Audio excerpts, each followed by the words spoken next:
The story begins with the main character, Kim Sunwoo, watching the news. A breaking report announces that the public's beloved S-rank wizard, Lee Seo-jun, was killed in action at 8 p.m. that evening. Sunwoo becomes shocked because he cannot believe Seo-jun is dead. The news explains that Lee Seo-jun was fighting the evil dragon that appeared in downtown Seoul when he was reportedly killed while suppressing Cruis. The broadcast continues by revealing that Lee Seo-jun, who is 25, debuted as a wizard in 2034, and earned the public's love by resolving countless incidents. Memorial altars for him are scheduled all over the nation, and the public is in deep shock after hearing of his death. After watching up to this point, Sunwoo turns off the TV. He struggles to believe the news because, in his eyes, Lee Seo-jun was a hero and the protagonist of the story. Now that he is dead, Sunwoo wonders what the point of the story even is. His shock grows, and he assumes the news might be lying. He reflects on the fact that Lee Seo-jun, a 25-year-old S-rank genius wizard and a young hero watched by the entire era, has died. The more important truth is that Lee Seo-jun was Sunwoo's former classmate and excelled in everything.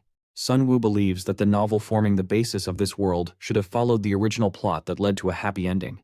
He also believes that once the story reached a happy ending, he would return to his real world. Instead, the story's main protagonist has died. Sunwoo wonders why everything suddenly changed. He repeatedly thinks about how the novel's happy ending was his only path back to his real world and to meeting his friends again, but now everything has shifted. The scene transitions smoothly into a memory of the day Sunwoo originally entered the wizard novel world. He is shown at a cafe, enjoying beer with his friends. His friends accept him drink heavily and enjoy themselves. During the conversation, Sunwoo remarks that stepping up without reason and getting killed by the protagonist would be total game over. His friend suggests he should consider becoming a hero himself. Sunwoo becomes irritated and reflects that becoming a hero is not easy, requires many sacrifices, and demands accepting many unwanted things. He insists he lacks the potential to be a protagonist. His friend agrees, and the four friends cheer together. At that moment, Sunwoo receives a notification on his phone. He assumes it is related to an online event he participated in and thinks he has won. He checks his phone while ignoring his friend's question about which event he means. He sees a message stating that he has received a ticket to a very special place, with options to accept or decline. Sunwoo believes he has hit a jackpot and that the event organizers will send him on a trip. He shows the message to his friends, who also become surprised. Without much thought, Sunwoo presses the yes button. He feels excited and curious about where the event might send him and imagines being sent overseas. While thinking about these things, he continues enjoying the moment. Suddenly, a strange light flashes from his phone, leaving him startled. He is then shown being transported from the restaurant into a mysterious diagram controlled by several figures using magical power. In this way, Sunwoo enters the story of a novel titled Modern Wizard, which was his favorite to read. Returning from the flashback, Sunwoo becomes troubled as he watches the story twist in a direction where Lee Seo-jun has died. In his mind, the original flow of the story should never have changed. Sunwoo was still lost in his thoughts when his TV suddenly turned on by itself, leaving him uneasy. The screen displayed distorted visuals, making him wonder what had happened to it. He grabbed the TV and tried adjusting it, but nothing improved. His attention shifted to the window as a bright light shone from outside. Curious, he opened the window and became shocked by the sight before him. People were vanishing like ash. Ordinary citizens disappeared mid-conversation as if erased from existence. The scene stunned Sunwoo, who could not understand what was happening. At that moment, a system window appeared before him with a warning. It stated that Lee Seo-jun had died, all main scenarios were considered failed, scenario progression was impossible, and the world was being reset. Sunwoo grew confused as he read the message. His body began to crack like a mirror, gradually turning colorless until he shattered like glass. The story transitioned into a new scene where a student shouted for someone to wake up because they had already arrived at the academy. Sunwoo's eyes opened in shock as he found himself inside a bus. The driver angrily pointed out that they had reached the academy long ago. Although confused, Sunwoo apologized as he processed the situation. He remembered being in his room earlier and could not understand how he ended up on the bus. The irritated driver glared at him as Sunwoo stepped out. After getting off the bus, Sunwoo felt as if the world had ended. He wondered if everything he experienced had been a dream. The sunlight felt unusually bright as he looked around. Soon he spotted the academy where students were attending magic classes. This was the same academy he had graduated from 7 years earlier. Returning to this place surprised him greatly. As he observed his surroundings, he slowly realized that he had reincarnated into his body from 7 years ago. The shock overwhelmed him as he stared at his own hands. At that moment, the academy's speaker system activated, welcoming the students to the Magic Academy. The announcement reminded everyone that the entrance and opening ceremonies would begin shortly, and students should take their seats. Excitement filled the academy, but Sunwoo stood alone, frustrated and unsettled. He wanted to understand why he had returned to his old body. Once the reality of reincarnation settled in, his first thoughts went to Lee Seo-jun. He wondered where the world had gone in which Lee Seo-jun had died. The news report replayed in his memory, reminding him that according to the original story, there was absolutely no reason for Lee Seo-jun to die. Cruis going on a rampage had followed the original flow, and Lee Seo-jun succeeded in suppressing him after a desperate battle. Reflecting on these points, Sunwoo concluded that there must be another reason behind Lee Seo-jun's death. Troubled by these thoughts, he walked to his classroom and sat quietly, admitting to himself that he had no clear answers. He looked around at the students and questioned what would happen if Lee Seo-jun died again in this life. He wondered if he would reincarnate once more, or if the world would simply end. A girl named Ara, a second-year student ranked second, appears. For Sunwoo, getting close to Ara is extremely important. Ara looks confused and wonders if Sunwoo even knows her. She shows attitude and assumes that if he doesn't know her, he should not pretend to act friendly. Sunwoo notices her rudeness and simply smiles. Ara then bluntly asks if he had anything to say to her, and Sunwoo nervously responds that he didn't. Feeling awkward, Ara tells him to turn away, and Sunwoo realizes that getting close to her will not be easy. During the ceremony, the grade representatives are invited on stage, where 3 students appear in front of everyone. Among them is Lee Seo-jun. His appearance shocks the crowd because the atmosphere changes instantly. Everyone knows that Seo-jun trained directly under Chairman Kim Jin-cheol, and they believe his talent stands in a league of its own. Lee Seo-jun, also a second-year student, holds the first rank. Watching the excited reactions of the students, Sunwoo thinks about how Seo-jun became famous even as a student, especially because Modern Wizardry was an OP protagonist novel where the main character always acted alone. As the second representative appears, the students get impressed again, agreeing that the female representative looks very pretty. Sunwoo observes her and thinks even her smile seems calculated as she greets everyone with a graceful expression. The third representative is then introduced, a student who held the first rank for 3 consecutive years. His seriousness makes others think he might not be a very joyful person. Sunwoo tries to recall details about him but remembers that the student rarely appeared in scenes. The announcement for the student oath follows, and all 3 representatives agree. At that moment, Sunwoo notices Ara staring at the representatives with intense anger, surprising him. He thinks this might be a chance to push the conversation forward, and quietly remarks that it must be a pity. Ara immediately reacts, angrily asking if he is talking to her. Sunwoo gets startled and confirms it. She demands to know what he meant. Sunwoo, after thinking briefly, glances at Lee Seo-jun and the female representative and comments that Ara would look better in their place. Ara gets irritated, assuming he is joking unnecessarily. She asks if he has ever even seen any top-grade representatives perform magic. Pointing at him angrily, she questions his judgment, and Sunwoo, frightened, admits he hasn't. She scolds him for speaking nonsense without any knowledge. Sunwoo explains that he said it because seeing her gave him that impression, claiming his intuition is amazing whether she accepts it or not. Her frustration intensifies, and Sunwoo panics as she grows angrier and stops responding to him. Realizing he must try something different, Sunwoo directly asks whether she has been stressed lately about her career path. His words shock Ara, making her wonder how he could possibly know that. She glances at Sunwoo's name tag, trying to understand. Ara looks at Sunwoo's name tag and memorizes it. She tells him in a cold tone that she remembers his name now and orders him not to try speaking to her again. She walks away in anger, and Sunwoo's plan collapses instantly. He feels shocked at his own lack of talent in making friends, wondering how he couldn't even impress one girl. The story moves into the beginning of the new semester at the Magic Academy, which starts with a placement test held on the very first day to determine rank. The test acts as an initiation ceremony to reveal each student's strength before the entire school. After the ceremony, many students start worrying about the placement test and wonder what impressive magic they can display to stand out in the Academy's eyes. Watching everyone's anxiety, Sunwoo reminds himself that his goal is to secure a place in the top 10 of the second year. In his previous life, he had received several offers for B-class promotion for fighting against small threats, and he feels proud as he decides he will definitely show his pro-level skills to everyone here. His strange excitement makes Ara look at him with confusion. The test begins with the representative student demonstrating her magic. She attacks a wooden doll with such force that the entire structure shatters into pieces. The higher-ranked representative's skill impresses everyone. Some students remark that her skills are just as stunning as her beautiful appearance. The second-year students are then called one by one, starting with Ara. She summons a fireball in her hand and launches it at the wooden dolls, instantly destroying them within seconds. Her power shocks the audience, who never imagined she held such strong magic. They believe that if Lee Seo-jun did not exist, Ara would hold first place instead of second. Soon after, Lee Seo-jun steps forward with his sword. With a single sword technique, he destroys all the wooden dolls at once. His overwhelming skill leaves every student speechless. Sunwoo acknowledges that Ara is strong, but Lee Seo-jun had the power level of an active pro mage. Ara has always had the first place position taken by someone like him, which must be frustrating for her. Next, Sunwoo's name is called for his performance. He becomes excited as he steps forward, eager to showcase his talent. Most students know nothing about him because he always kept himself hidden from classmates. One student checks the record book and discovers Sunwoo uses enhancement magic. Another student mocks him, claiming he probably doesn't know proper magic at all. Sunwoo approaches the wooden dolls and activates the enhancement power in his hands. The type of magic he uses becomes clear. The first stage of manifestation magic, materialization.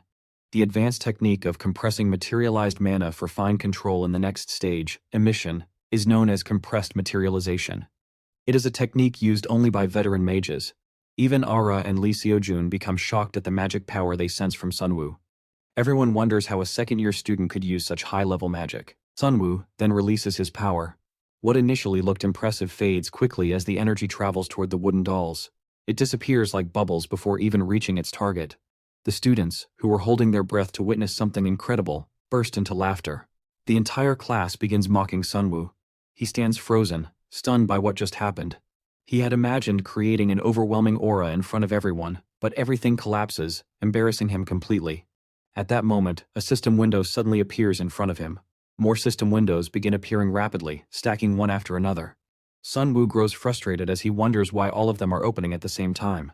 In the next scene, Sunwoo returns to his restroom and begins wondering why the system window appeared at that moment. Because he clearly remembers that in his previous life, the system window never appeared during the test. He thinks about what could have changed this time.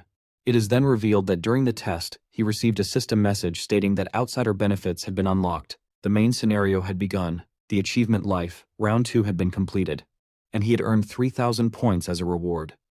Through the system window, wizard points and fame can also be acquired, but what he prefers most is the outsider benefits point shop because those points can be used to buy traits, skills, or items. Sunwoo considers the points a good reward, but because the system window suddenly appeared during the test, he lost focus on using mana and ended up being labeled as the joker of the class. Now he has to carry that burden until graduation. Yet compared to his previous life, he receives far more attention from students in this one, no matter what kind of attention it is. He then decides to check his ability once. The system displays his profile. Name, Kim Sunwoo points, 10,000, with stats of health, 42, strength, 34, mana 21, speed, 30, agility, 32, and dexterity, 28. After checking, he realizes he has already spent many coins and begins to wonder when he will receive more again. Then he suddenly remembers that in this life, he can redistribute his stats. The narration explains that in this world, there are 4 types of magic: enhancement, manifestation, support, and summoning. Enhancement is close-range magic that strengthens weapons or the body, which makes stats like health especially important. Manifestation is traditional magic that materializes and projects spells. Summoning and support focus on summoning magic and support magic respectively. At that moment, a new system notification appears stating that 400 people have memorized Sunwoo's face, granting him an additional 2,000 points. The message shocks him because even his school never had so many students, yet now far more people recognize him. Sunwoo immediately grabs his phone to check social media and finds the Academy test video where someone had specifically uploaded his part as a joke. The video went instantly viral. Tears of joy form as he never expected his test video to gain such popularity. Even though people are making fun of him, he is still happy because it gave him points.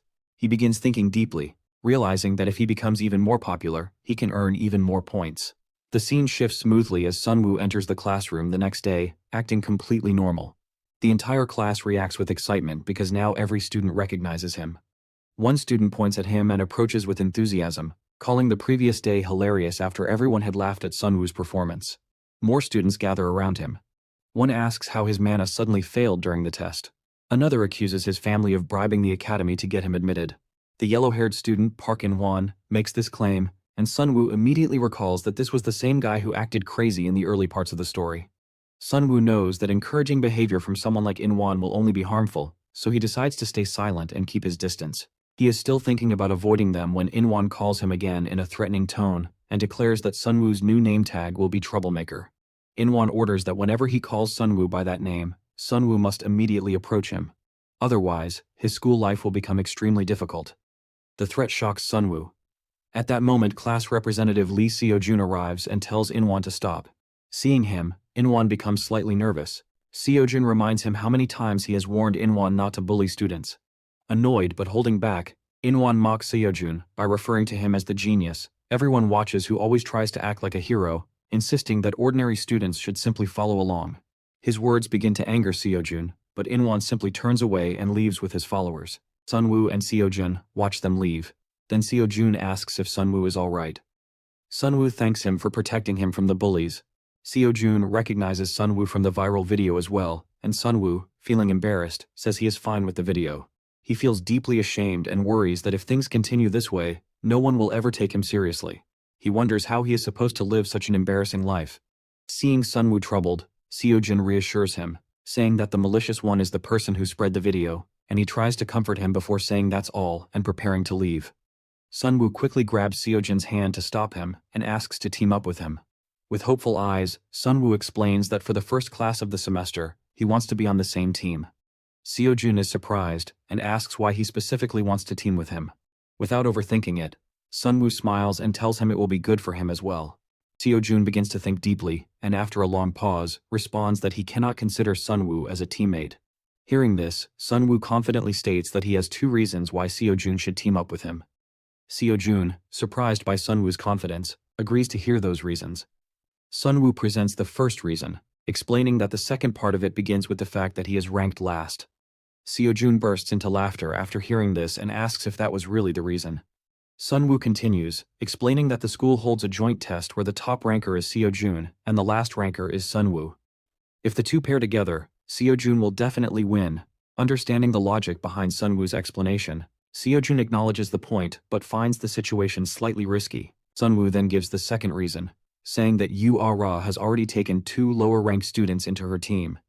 Since she specializes in AoE magic, she will be fine even with 2 deadweights dragging her down. Seo-jun recognizes the validity in this reasoning and begins to think more seriously about the situation. At that moment, Sunwoo tries to mention a third reason, but Seo-jun interrupts, pointing out that Sunwoo had originally said there were only 2 reasons. Sunwoo disregards the correction and points to himself, insisting that despite being in last place, he is still highly skilled. Seo-jun laughs again at Sunwoo's confidence and finds him hilarious. Eventually, he agrees to team up with Sunwoo, which makes Sunwoo extremely happy. Seo-jun then mentions a condition, which surprises Sunwoo. Seo-jun explains that he wants to choose the remaining team members himself and asks if that would be a problem for Sunwoo. Sunwoo shakes hands with him and accepts the condition. Sunwoo's growing interest in Seo-jun even earns him 2,000 points. The narrative transitions into the next scene where the teacher begins the lesson, explaining that the origin of magic traces back to the 14th century, and that, unlike today's 4 systems, magic back then had only 2 systems. She goes on to say that this solid 2-system structure eventually collapsed. She then asks the class what they think caused it. Sunwoo raises his hand, and the teacher allows him to answer. He explains that it was Huljeom, the first reinforcement-type mage who appeared in the 18th century. His answer is completely correct, and the teacher praises him for it. She continues the lecture, explaining that Huljeom's appearance was shocking for medieval mages who believed manifestation-type magic was supreme. Manifestation mages of that era were no match for him, and from that point onward, explosive research into manifestation magic began. Hearing this, Sunwoo thinks to himself that classical magic theory and complex formulas are difficult even for Lee Seo-jun, but thanks to an outside perk, Sunwoo already has basic knowledge of such topics. Because of this, he feels more confident than others about the upcoming written exam. He focuses on his notes while students around him whisper about him, wondering why someone below even the lower ranks listens so attentively. Realizing their jealousy, Sunwoo ignores them. After class ends, lunchtime begins and most students head out. Sunwoo also prepares to leave, but Seo-jun calls out to him. Sunwoo looks at him in surprise. Seo-jun, smiling, suggests they have lunch together to celebrate becoming new teammates. They both walk to the cafeteria and spot an empty seat. As they approach it, they see a student sitting alone who calls out loudly to Seo-jun.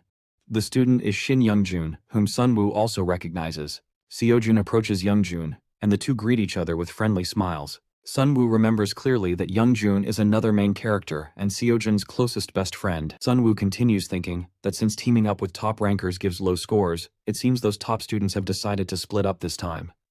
At that moment, Youngjun notices Sunwoo and immediately recognizes him because of the viral video, which makes Sunwoo feel slightly nervous. Youngjun then asks Seojun when he and Sunwoo became so close. Seojun explains that it happened just earlier and that they have decided to go dungeon exploring together the day after tomorrow. This answer leaves Youngjun shocked, and he quietly asks Seojun whether a first-class student can truly handle a last-class student. Seojun grows a little frustrated and mentions that Yu Ah-ra has already been following him around trying to drain him dry. Then Seojun reveals that even Yu Ah-ra has taken 2 bottom-ranked students into her team. Youngjun becomes even more shocked after hearing this.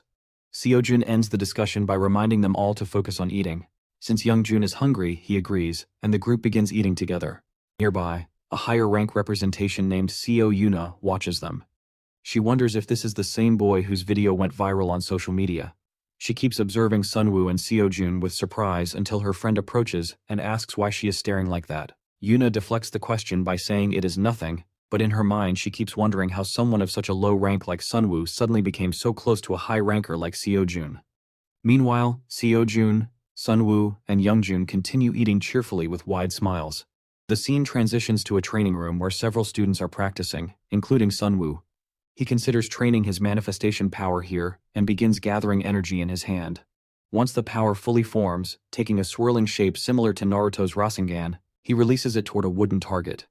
The attack lands directly on point. The surrounding students observe his performance and comment among themselves that Sunwoo must have improved compared to last time. Their remarks reach him, but he pays little attention and stays focused. The narrative shifts to the previous night. Sunwoo sits alone in his room, examining the system window and thinking about how, before regressing, he purchased stats with points. He reflects that although this method is useful early on, the cost increased with every purchase until he could no longer afford it. He compares it to how leveling up becomes harder in games as the player reaches higher levels. After thinking it through, he decides that in the long run, instead of spending large amounts of points, it is better to raise stats gradually through traits or items that boost mana. He opens the search function and searches for mana. The system displays several traits and items: Gift of Gluttony, B, Star-Absorbing Art, Warlock's Dark Training Method, D, Ancient Empire's Magic Meditation Method, C, Great Return, Pill, F, Necronomicon, SS, Meditation Method, Set Volule 2-1 for Mana Efficiency, D, and Pain, Heart of Kaisis, SSS. The message describes Nature's Protection as a trait that absorbs mana from nature.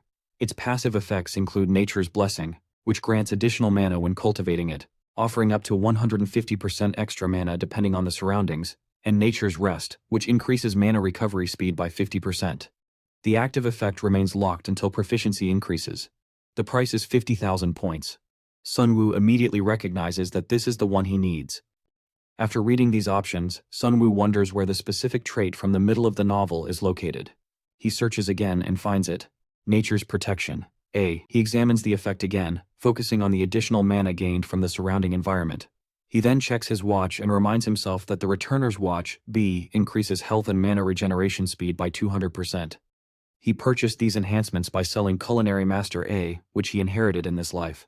He notes that traits can be sold for points, though it feels somewhat wasteful because he had used that trait effectively. Despite the loss, he feels that purchasing Nature's Protection and the Returner's Watch has made his starting point much stronger than before his regression.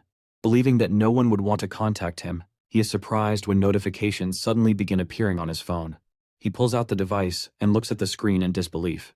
Jung Jin-tae adds Seojun, Kim Sunwoo, Yoon Ha-young, and Shin Ji-hyuk to a group chat, inviting all of them at once.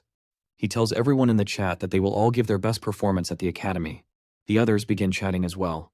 Watching their conversation, Sunwoo feels surprised. He wonders why he does not know anyone in this group chat except Yoonha. He questions whether they are low-ranked students or higher-ranked ones. Thinking about Yoonha, Sunwoo reflects that Yoon Ha-young later becomes a key character, but since she has not realized her own skills yet, her role should be small at this point. During this moment, Seojun asks everyone to share their main specialty. He already knows everything, but he wants to check in case someone does not. Sunwoo continues watching their messages. Shin Ji-hyuk responds first by saying that he is support magic and his subspecialty is manifestation magic. Yoonha explains that she is manifestation magic, with ice as her element, and her subspecialty is support magic. Young Jin-tae adds that he is enhancement magic and his subspecialty is manifestation magic, though he admits he is bad at it, and laughs. Seeing their answers, Sunwoo also shares his own specialty by saying he is manifestation magic with no element. Shin Ji-hyuk replies to him by teasing that probably no one in their academy is unaware that Sunwoo is manifestation magic. Sunwoo feels irritated by this response and says he is simply stating the information. He then thinks to himself that they will set Seo-jun as the main, and the rest of them can support. Back to the flashback. Sunwoo walks out of the academy training room and tells himself that if they want to aim for first place, they need to perform better than Yu Ah-ra's team. He wonders who Seo-jun might have chosen as team members. The scene transitions smoothly to the academy garden, where many students practice their skills under the guidance of their teachers. One teacher instructs a student not to focus too much on control at the cost of release, advising the student to put more power into their mana and let it fly faster. Nearby, Yu Ah-ra demonstrates her firepower with an incredible performance that impresses the surrounding students, as usual, and even shocks the teacher. The teacher thinks that Ah-ra's skills are incredible and could be considered natural talent, but also notes that Ah-ra is very young for such skill and therefore needs refinement. She also observes that Ah-ra's mana utilization lacks slightly. As the teacher thinks this, she notices Sunwoo behind her practicing his mana. She sees that his aim hits precisely at the point. She considers his performance to be quite good. Sunwoo feels happy as he increases his mana control. The teacher reflects that back then he had been so focused on materialization that he failed the release, but now, with minimal mana, he manages perfect release and control. Sunwoo continues controlling mana with both hands and releases it again. The teacher grows more impressed and thinks about how difficult it is at his age to identify one's own flaws. She feels genuinely pleased seeing her students' hard work. Evening arrives as practice continues. Eventually, the teacher gathers all students and concludes the specialty class, acknowledging their effort. The students thank her for the valuable lesson and, exhausted from the practice, begin heading to their dorms to rest. Sunwoo does not leave immediately, so the teacher calls him over. She compliments him and tells him he did a good job with the class.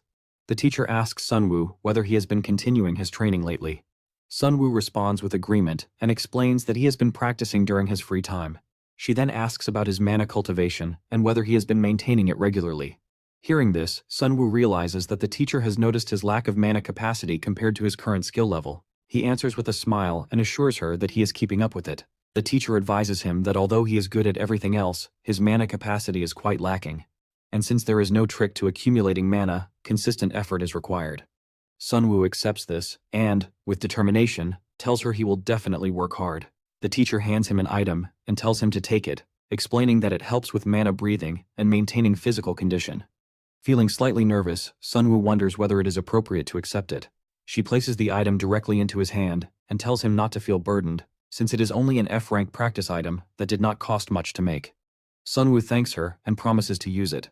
She then tells him that class has ended and he does not need to stay any longer, so he can head out.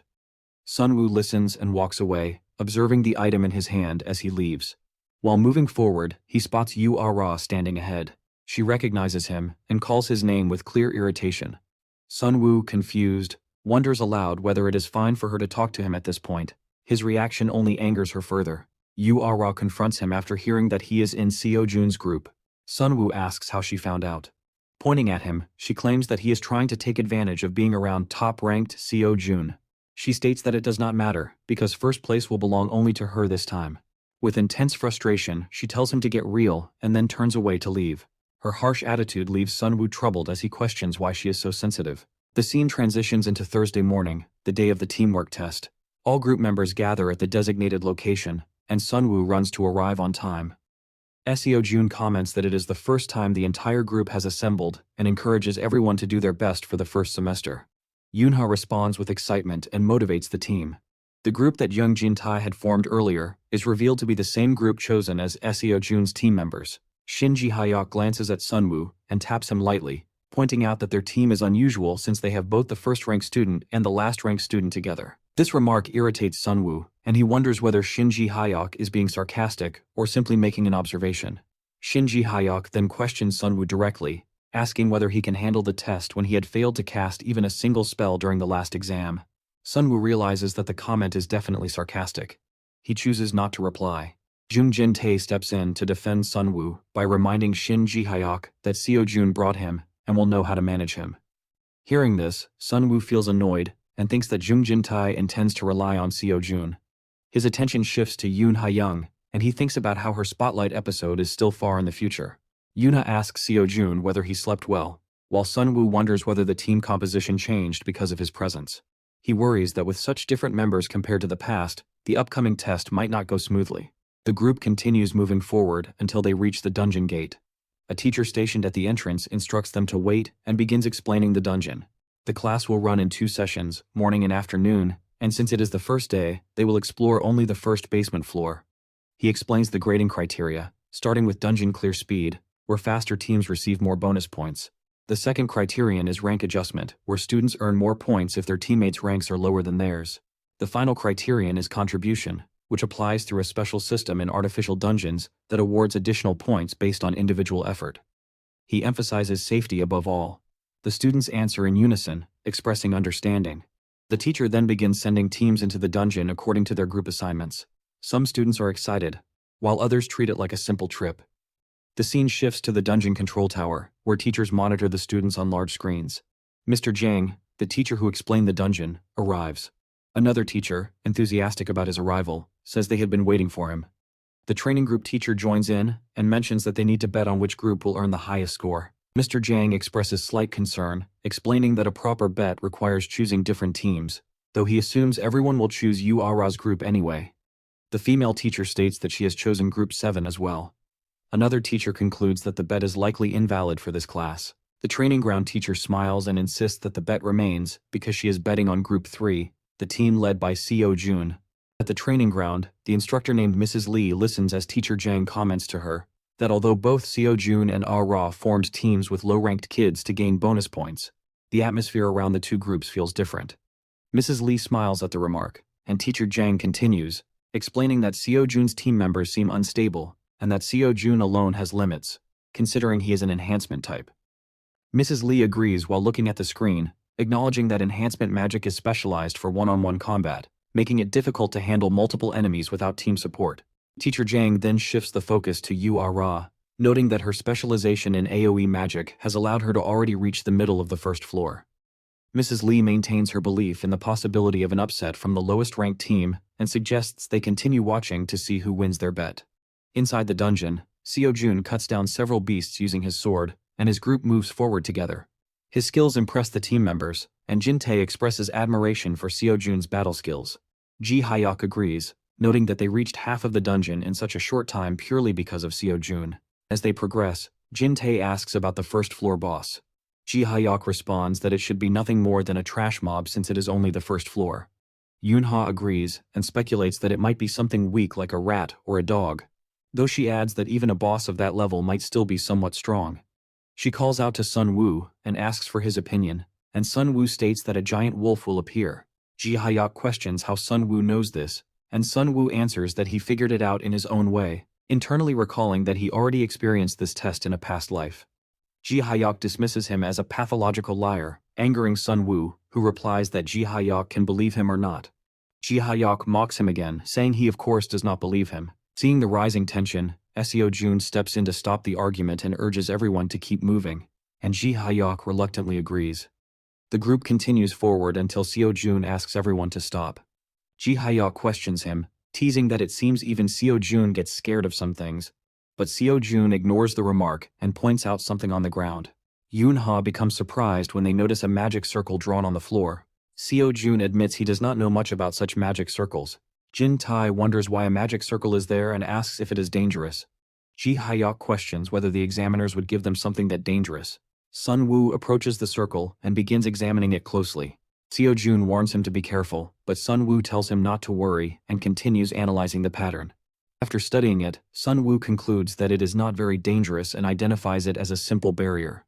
Ji Hyuk again asks how he knows this, while Sun Woo internally explains to himself that he recognizes it because he encountered the same structure in a past life. Sun Woo then uses his mana to make the barrier visible, allowing Ji Hyuk to see it clearly. Embarrassed, Ji Hyuk claims he already knew it was a barrier. Realizing the situation, Jin-tae expresses concern that they cannot pass through and wonders if they must go back. Yoon-ha asks whether there might be another way. Seo Jun then tells Sun Woo to step back, planning to cut the barrier with his sword. He gathers mana into his blade and strikes the barrier directly, The others, Ji-hyuk, Yoon-ha, and Jin-tae, fully expect him to break it.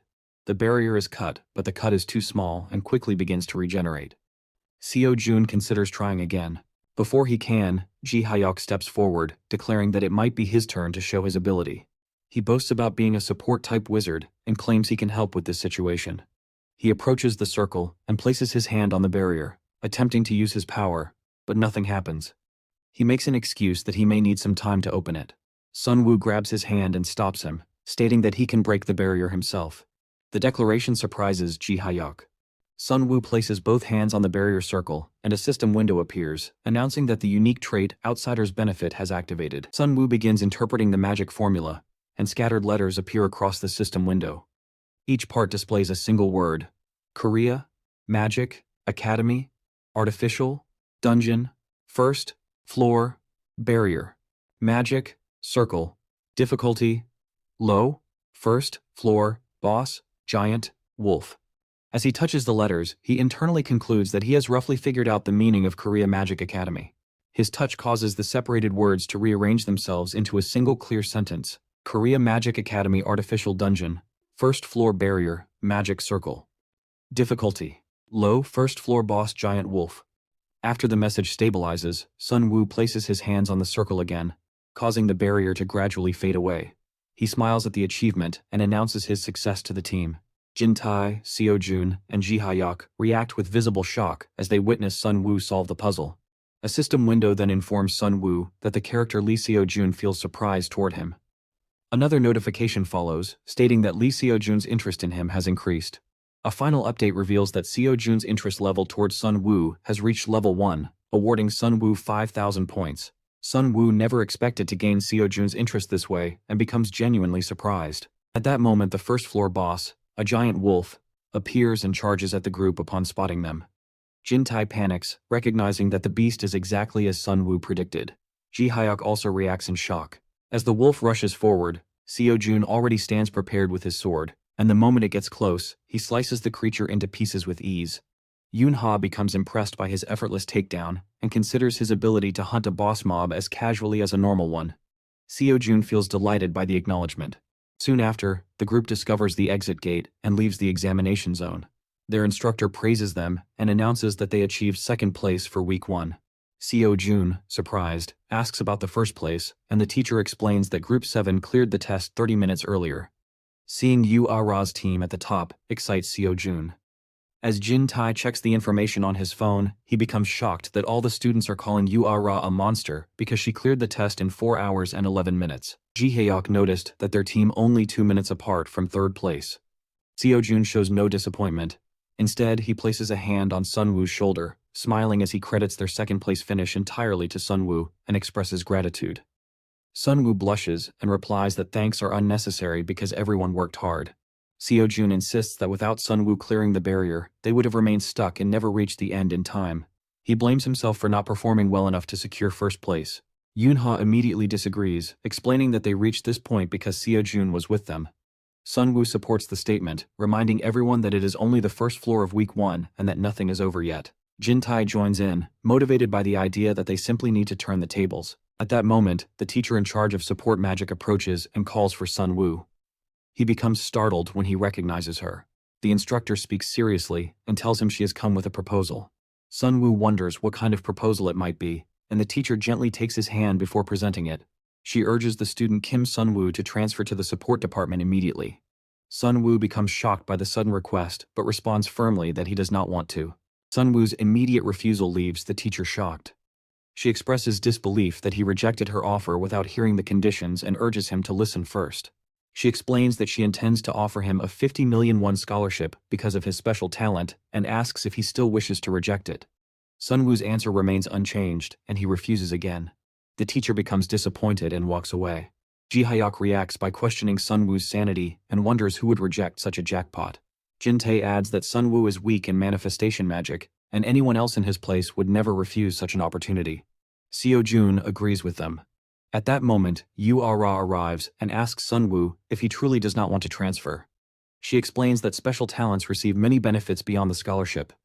Sunwoo thanks all of them for their suggestions and says he intends to improve his manifestation magic on his own.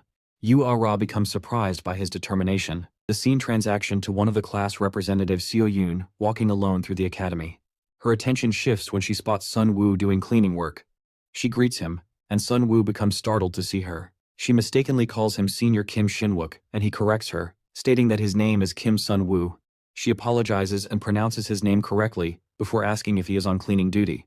Sun Woo explains that the place was very dirty, and he cleaned it thoroughly. She becomes impressed with his effort, and considers him very nice. She smiles, wishes him a good day, and walks away. As she leaves, she thinks that what he did was pointless. Once she is gone, Sun Woo receives 1,000 points. He had cleaned the area solely to earn points. After finishing, he picks up his cleaning bucket and begins heading out.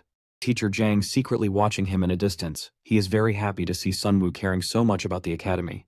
Then he smiles but says nothing. The scene shifts to a classroom where the teacher lectures the students about the many types of monsters, humanoid, beast type, flying type, and explains that demonized beings are the most dangerous among them. The teacher asks why demonized beings are the most dangerous among them. Sun Woo answers correctly by explaining that unless they voluntarily drop their disguise or reach the brink of berserk, they are indistinguishable from humans. The teacher confirms his answer and expands on the explanation, describing demonized beings as creatures that drink human blood and control monsters, representing absolute evil deeply rooted in society. The teacher adds that they appear identical to humans, making it impossible for ordinary people to identify them without proper equipment, and that under certain conditions, their eyes turn black. As Sun Woo listens, he fixates on the word demonized. He recalls that an episode is coming this weekend where the demonized appear for the first time. It is the episode where Lee Seo-jun defeats a demonized being despite being only a student, becoming the center of headlines. Sun Woo believes Seo-jun will handle it well but still wants to check whether any additional danger might appear near him. He realizes that following Lee Seo-jun during outside activities will require a large amount of money. He becomes distressed because he has not collected enough funds yet and begins to cry. The scene moves to the next training session where all the students, including Sun Woo, focus on increasing their mana. Sun Woo's mana rises significantly through his concentration, and he receives notifications for mana power and mana level increases. After training ends, he rests while thinking about how he trained during every free moment, which greatly improved his mana. By this time, he has also collected plenty of money. A new message appears for him, announcing that the trait Nature's Blessing has risen to rank 2, and that its active effect has been unlocked. This reveals that Sun Woo can now use the power known as Nature's Heart. Sun Woo felt genuinely happy as he told himself internally that buying Nature's Blessing had been the right choice, knowing its long cooldown was worth the full minute of skyrocketing mana regeneration. He decided he would use this nature-infused power only when necessary, fully convinced that he had been born to use manifestation magic. Because of this belief, he refused his teacher's suggestion to switch to support magic, unwilling to waste his talent. He then reflected on how dispelling barriers was useful only for outsiders and how he couldn't create those barriers himself, even though the scholarship offer was tempting.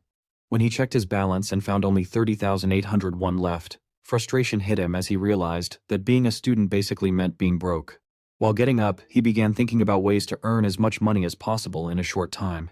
He considered running dungeons, hunting monsters, and selling dropped items, but judged them too dangerous.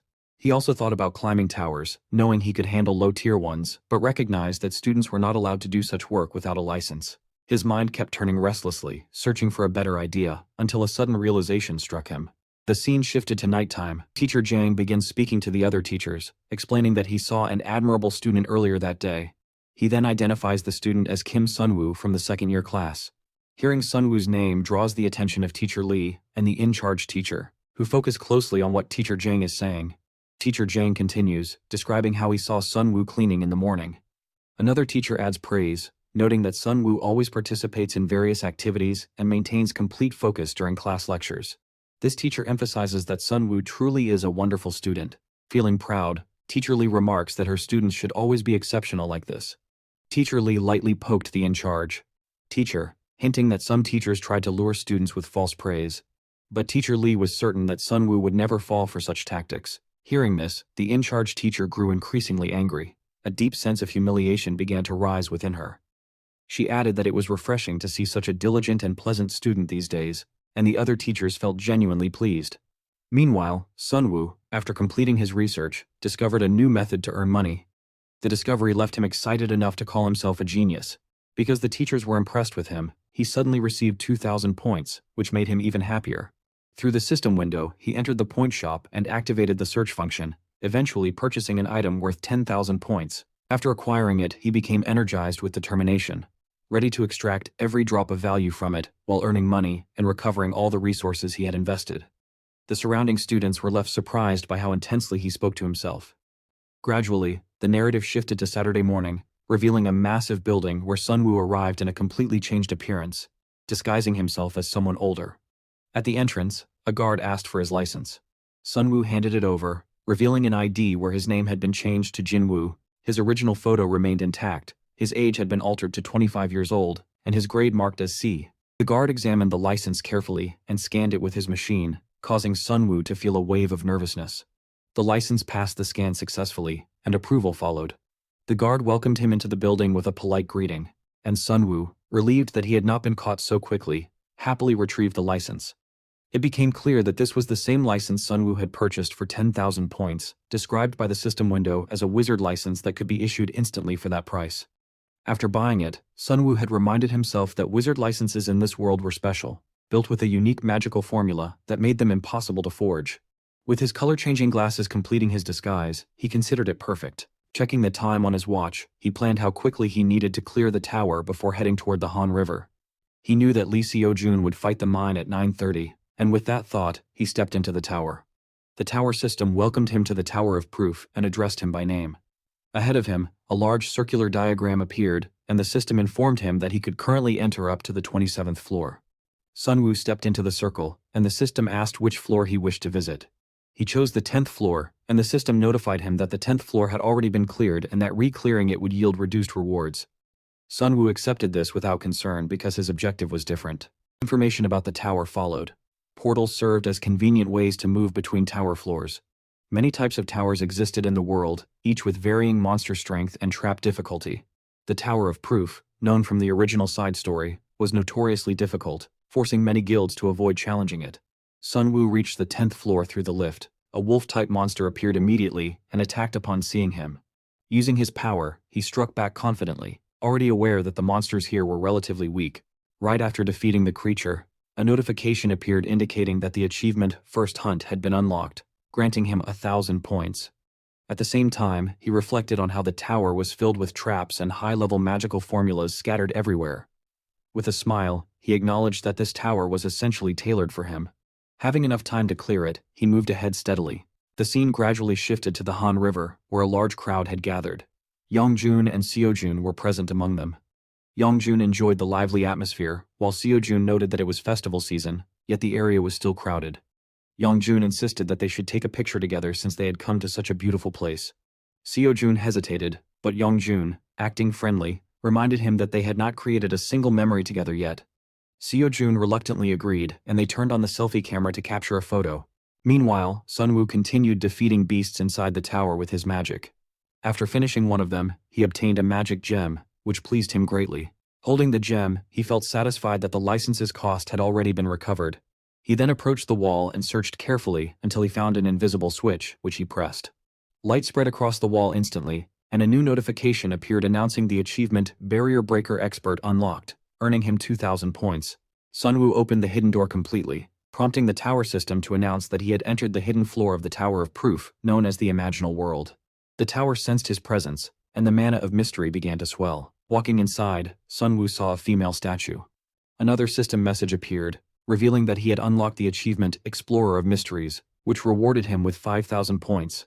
Sunwoo felt deeply satisfied, knowing this was exactly where he wanted to be.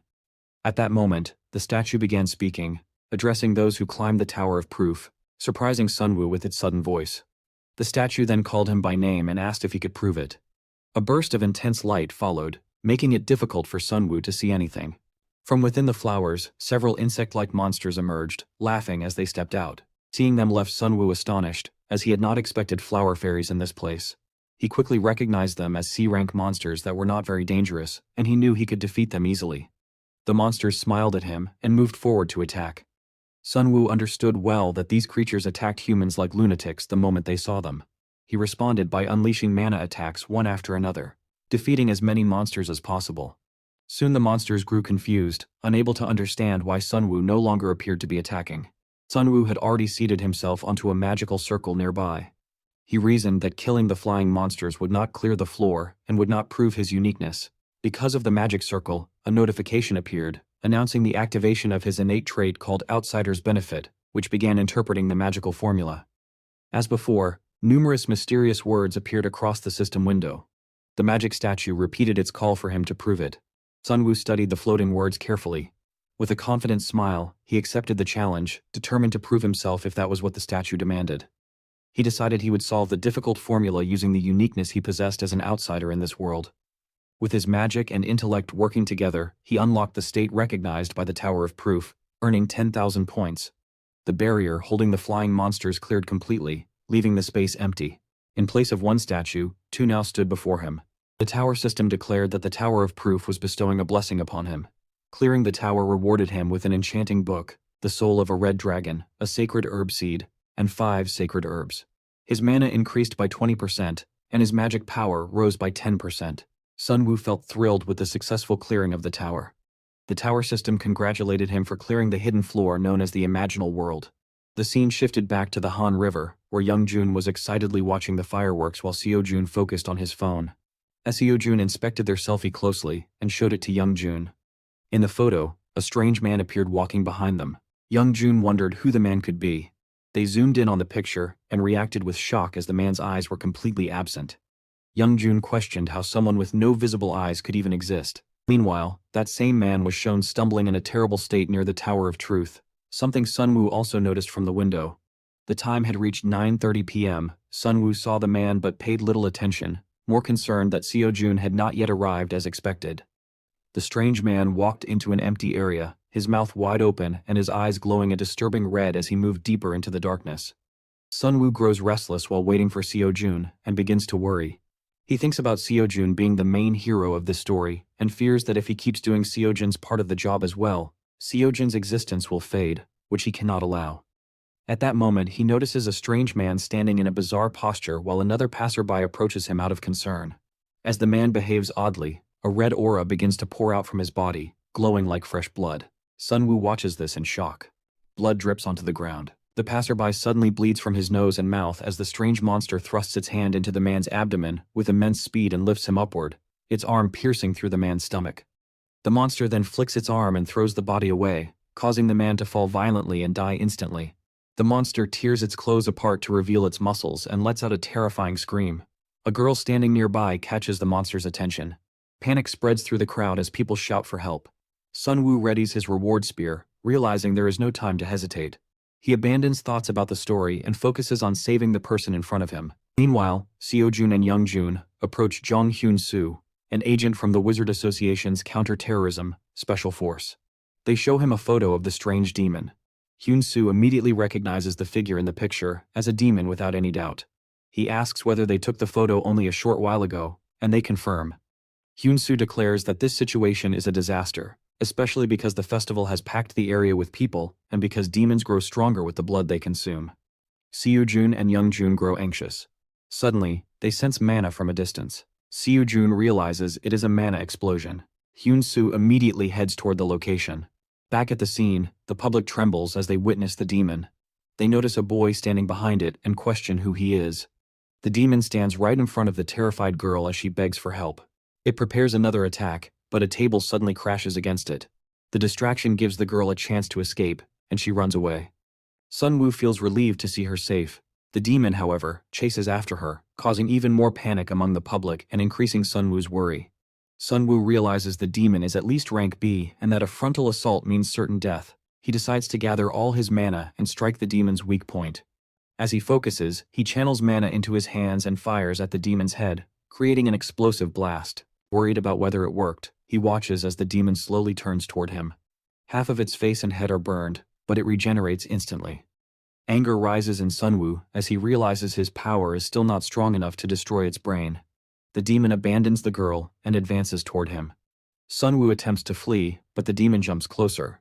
Forced into a corner, Sunwoo decides to use the secret ability he had saved for special moments. He activates the Heart of Nature. His mana recovers fully and increases to its maximum for 1 minute. Sunwoo summons a massive amount of mana at once. He decides that if he cannot kill the demon, he will at least leave it half dead before help arrives. He fires all his mana at once. The demon raises its arms to block, but its body burns severely and collapses to the ground. It tries to stand, but Sunwoo attacks again. The demon attempts to block, but its arms begin to burst. Sunwoo grows confident and taunts the demon mentally as he fires again, blasting its chest and arms while the demon protects its head. Sunwoo focuses entirely on the head and continues his assault. The demon screams in pain. Sunwoo believes a few more attacks will render the demon unable to move, but when he prepares another shot, his mana runs out. He panics as he realizes the 1-minute limit has ended and he can no longer hold the demon back. The demon's body begins to regenerate again. Just before it fully recovers, Hyunsoo arrives and slices off the demon's head and arms, killing it instantly. Sunwoo watches in shock as the demon's body parts fall to the ground. Hyunsoo reports that the situation has been contained. He turns to Sunwoo and thanks him for holding the demon off for so long.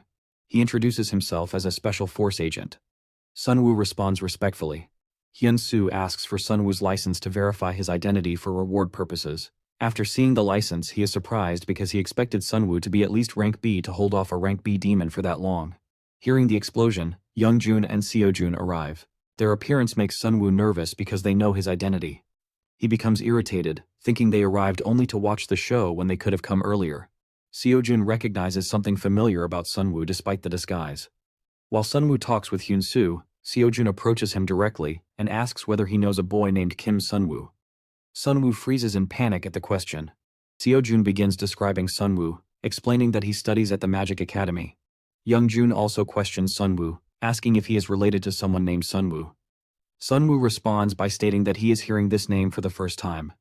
Hyunsoo suggests that the friend they are talking about must simply resemble this person, which is why they are mistaken, and he instructs them to leave. After sending Seojun and Youngjun away, Hyunsoo turns back to Sunwoo and expresses gratitude again. Seojun continues glancing at Sunwoo, growing increasingly suspicious. Sunwoo, feeling nervous, insists that he only did what he was supposed to do. Hyunsoo then informs Sunwoo that he should leave because reporters and agents responsible for handling the aftermath will arrive soon.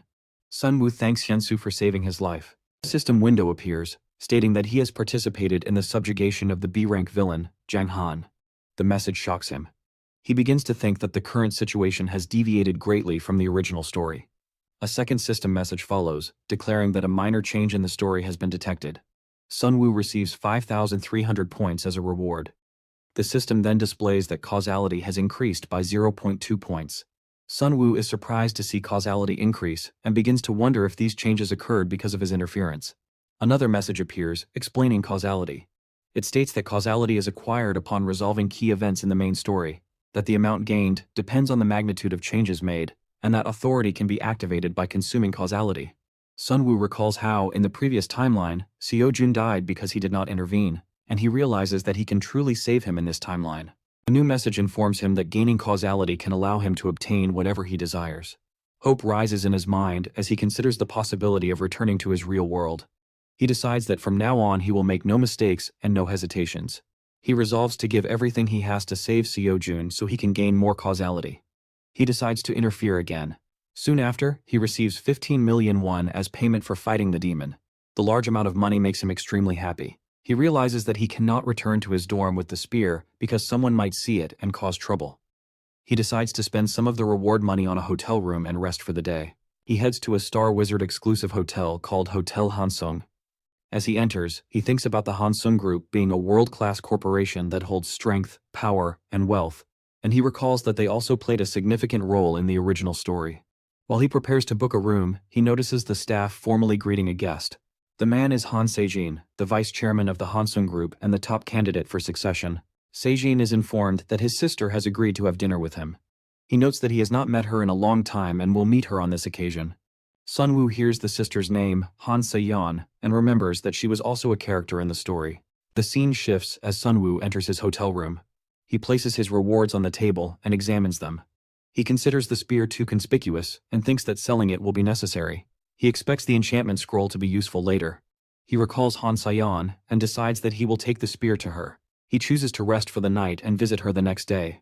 The next morning, the news reports begin, announcing the latest edition of the Good Morning broadcast. The reporter explains that a certain individual has gained major public attention after clearing the hidden floor of the Tower of Proof. The public is further stunned when they learn that this individual, originally only a C-rank wizard, subdued a berserk demon at Han River Park immediately after his clear. The Wizard Association praises the heroic actions of the wizard named Kim Jin-woo and announces that his rank is currently under review for a potential promotion. Sunwoo's face appears on the news, surprising the public and impressing everyone with his courage. A system window informs him that he has achieved the title of small hero, and that 2 million citizens are expressing gratitude toward him. System notifications overflow with messages reflecting the gratitude earned by his performance. Sunwoo becomes extremely happy when the news broadcast grants him an additional 21,000 points. This makes him confident that obtaining his degree will no longer be difficult. He decides to visit Hansayon. The scene transitions as Sunwoo approaches Hansung Pharmaceuticals. While walking through the public area, he notices that he has become very famous, and he enjoys the feeling of newfound recognition. Inside the building, he spots someone unexpected. The person is Jong Soo-gi, the sword of the Hansung family and an S-rank wizard. Sunwoo is startled that an S-rank appears the moment the doors open and wonders if this man has business there. The receptionist recognizes Sunwoo immediately. Sunwoo focuses on the receptionist and introduces himself as Jin-woo. He states that he wishes to sell some medicinal herbs he acquired from the tower and requests a meeting with the director personally. The scene shifts again to the youngest daughter of the Hansung group, Han Sayeon. She appears delighted, finding it exciting that the small hero who went viral in the morning news has suddenly come to meet her. She is even more excited about the medicinal herb Sunwoo has brought. She closely examines the herb in her hands and expresses how clearly she can feel its energy. She notes that the item lacks the mana stems that usually form the foundation of any medicinal herb, making it tricky to handle, but she has no doubt that it is exceptional. She then expresses curiosity about how Sunwoo discovered its efficacy. Sunwoo smiles at Sayeon and explains that he studied medicine a long time ago. In his thoughts, he recalls that the sacred herb is a special medicinal ingredient that greatly amplifies the effects of other components, while having no effect on its own. He knows that no one in the present time can handle it, and that the processing method is extremely difficult. He concludes internally that the only answer is to entrust such an ingredient to a genius pharmacist. Sayeon struggles to fully agree and becomes focused on the importance of the herb itself. She then asks if he has any conditions. Sunwoo raises his hand and signals with 5 fingers, presenting his terms. He requests an advance payment of 500 million won and a 0.005% stake in Hansung Pharmaceuticals. Hearing the request for a 0.005% stake, Sayeon hesitates and believes he does not understand the scale of their group. Sunwoo responds with the belief that stocks are better than cash, convinced that once the sacred herb is commercialized, Hansung Pharmaceuticals will dominate the market. Sayeon remains firm and refuses equity, offering him the chance to name something else. Sunwoo expected this reaction, and he uses the opportunity to request a VIP membership for the underground auction.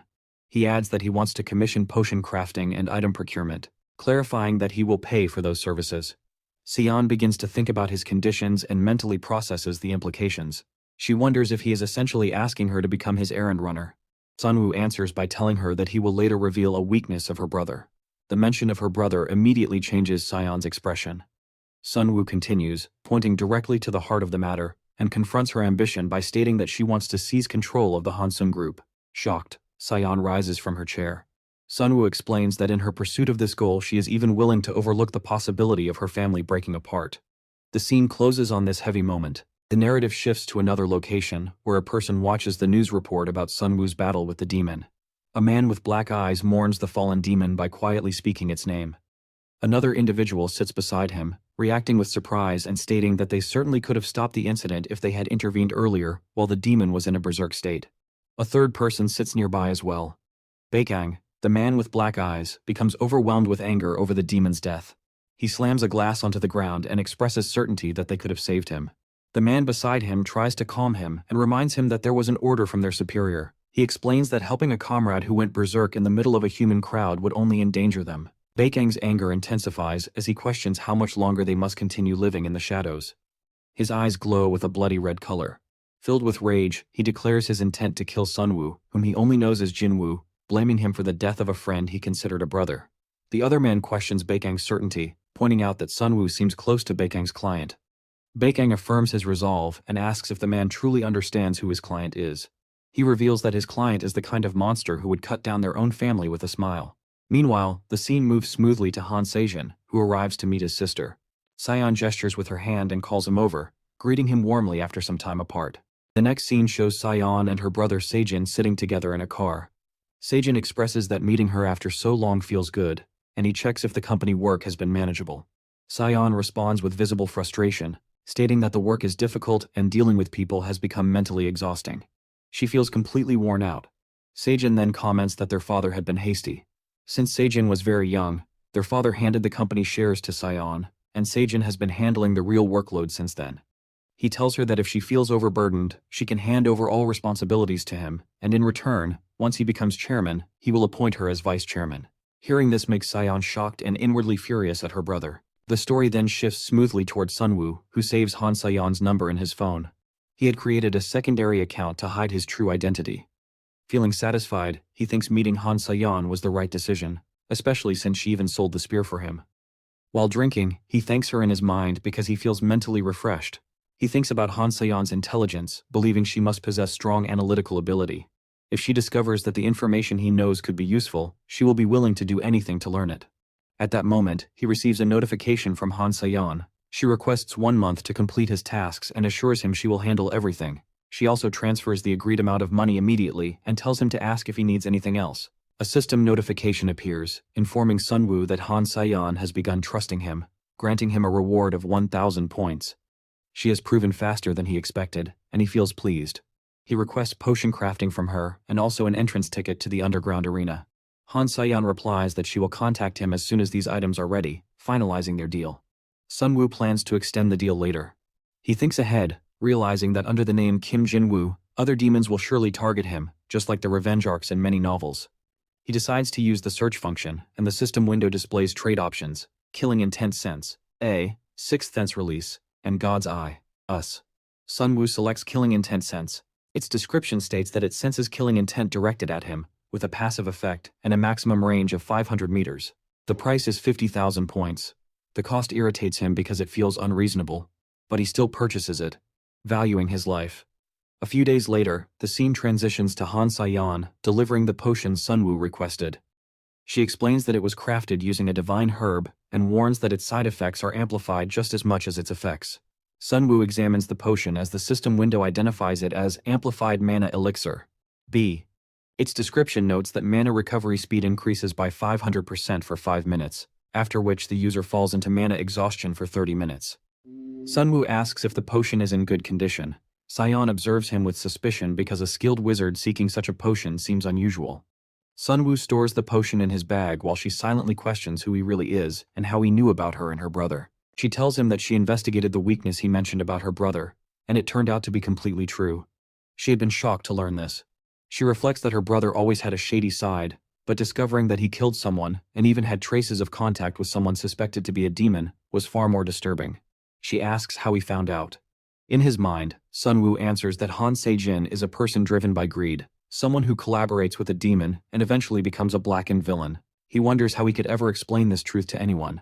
Sunwoo responds by telling Han Sion that he will reveal the information only if she gives him 5% of Hansung Pharmaceuticals shares. Sion becomes irritated and thinks he has no intention of sharing anything. At that moment, Sunwoo remembers the VIP arena ticket and asks her about it. Sion explains that she managed to acquire 1 ticket, but she believes he will not be allowed inside without her permission, so he must enter with her. Hearing this, Sunwoo realizes that is why she dressed differently today. Sion, annoyed, says he does not understand how much effort it takes to handle these matters. She then asks why he wants to go there. Sunwoo states he needs to earn more money. His answer leaves Sion silent for a moment, and then she bursts out, wondering if he plans to use the money she gave him for gambling. Sunwoo confirms it. Sion becomes furious, stands up, and declares in anger that their deal will end after this month. A system notification appears, stating that Han Sion is greatly disappointed in Sunwoo and that his interest level with her has dropped significantly. Seeing this, Sunwoo feels strange for a moment, but soon smiles, thinking it does not matter. He puts on his mask and believes that once they go to the arena together, he will rebuild her trust. The scene flows into the entrance of the underground arena. Guards stand in position as Sunwoo and Sion arrive wearing masks. Sunwoo receives a VIP tag, and someone greets him, addressing him as a VIP member. When Sunwoo turns around, he is shocked to see a person wearing a red mask. He recognizes this individual as Haryong, an S-rank demon and top-tier villain. Sunwoo thinks that it was expected, because Haryong is the organizer of this arena. Haryong behaves casually and expresses a hope for Sunwoo to enjoy his time before walking away. Sunwoo watches him leave and reminds himself to avoid getting involved with him. The narration shifts into the arena interior. A large audience has gathered, all wearing masks. Sion observes the crowd and notes that many people are present, and the atmosphere is extremely excited. Sunwoo explains that this excitement is probably because of Yang Honggu. Sion, unfamiliar with the name, becomes confused. Yang Honggu is shown on the battlefield. He is a popular fighter, a wizard who has held the champion title for 3 years, and in terms of combat skill, he is practically A rank. Hearing this, Sion believes they will not earn much money because everyone will bet on him. Sunwoo agrees and states that to earn money, one has to take a different approach. Sion becomes confused. Sunwoo then tells the staff that he wants to place a bet. The staff allows it, and Sunwoo announces an amount of 530 million won. He smiles and instructs the staff to place all 530 million on Yang Hongju's opponent. The size of the bet shocks Sion, and even the staff appears startled. Sion questions why Sunwoo shows no hesitation. Sunwoo ignores her and asks the staff about Yang Hongju's opponent. Sion becomes even more shocked, feeling he is completely disregarding her. Meanwhile, Ha Reyong sits in his private room without his mask. The staff informs him about Sunwoo's large bet. Ha Reyong is surprised and asks what kind of person made the wager. The staff reports that the bettor wore a rabbit mask. The mention of the rabbit mask reminds Ha Reyong of the VIP he welcomed at the entrance. Ha Reyong remarks that for such a person, this amount might only be pocket change and wonders if he is simply a wealthy individual with poor taste. The perspective then shifts smoothly to Bakong, who learns that Jinwoo has come to the underground arena. Rage fills him, though he also feels pleased because his prey has come to him before he could hunt. He orders someone to prepare the car so he can head underground. He decides that tonight, he will finally take revenge for his brother. The scene moves into the battlefield, where fighters clash in a brutal and bloody fight. Sunwoo watches the violence with growing shock. The referee checks on an injured fighter to see if he can continue, but the fighter is unable to respond in his wounded state. His silence allows the referee to declare the opponent as the winner. The audience members who bet on the winning fighter begin cheering loudly in excitement. The injured fighter is carried away, and the crowd that had bet on him reacts with anger and insults. Observing this harsh environment, Sion notes that the atmosphere is extremely brutal, likely because it is an underground match. Sunwoo remarks that even then, the organizers will not allow the fight to reach the level of fatality. The announcer begins calling for the next match, drawing Sunwoo's full attention because his chosen fighter will be entering the battlefield. The referee announces the beginning of the match between Ryang and Yang Hongju. The bets stand at 2.8 billion on the champion, Yang Hongju, and 530 million on the rookie, Ryang.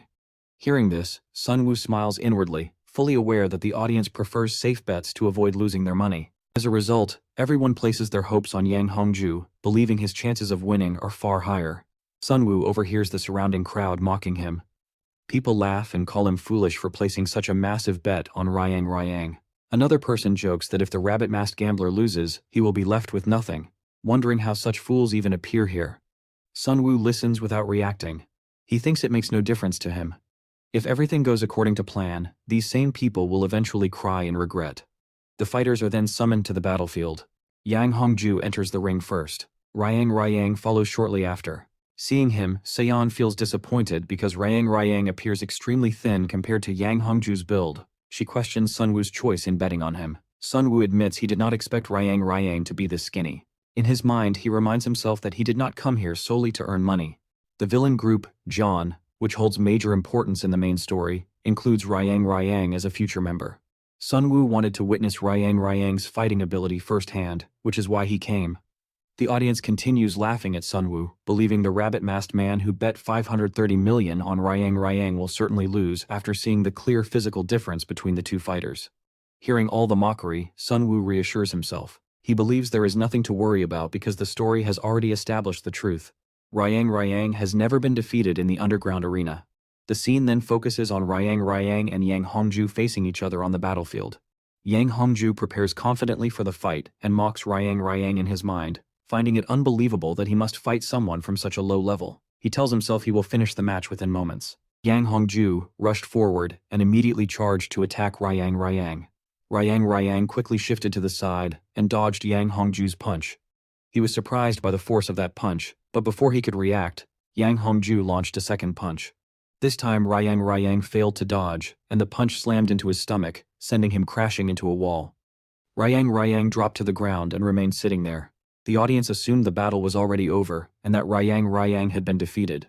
Sunwoo could not understand what would happen next, and began doubting whether the story would continue the way it was supposed to. Meanwhile, on the road, A car appeared with Bagang inside. He waited impatiently, eager to go underground.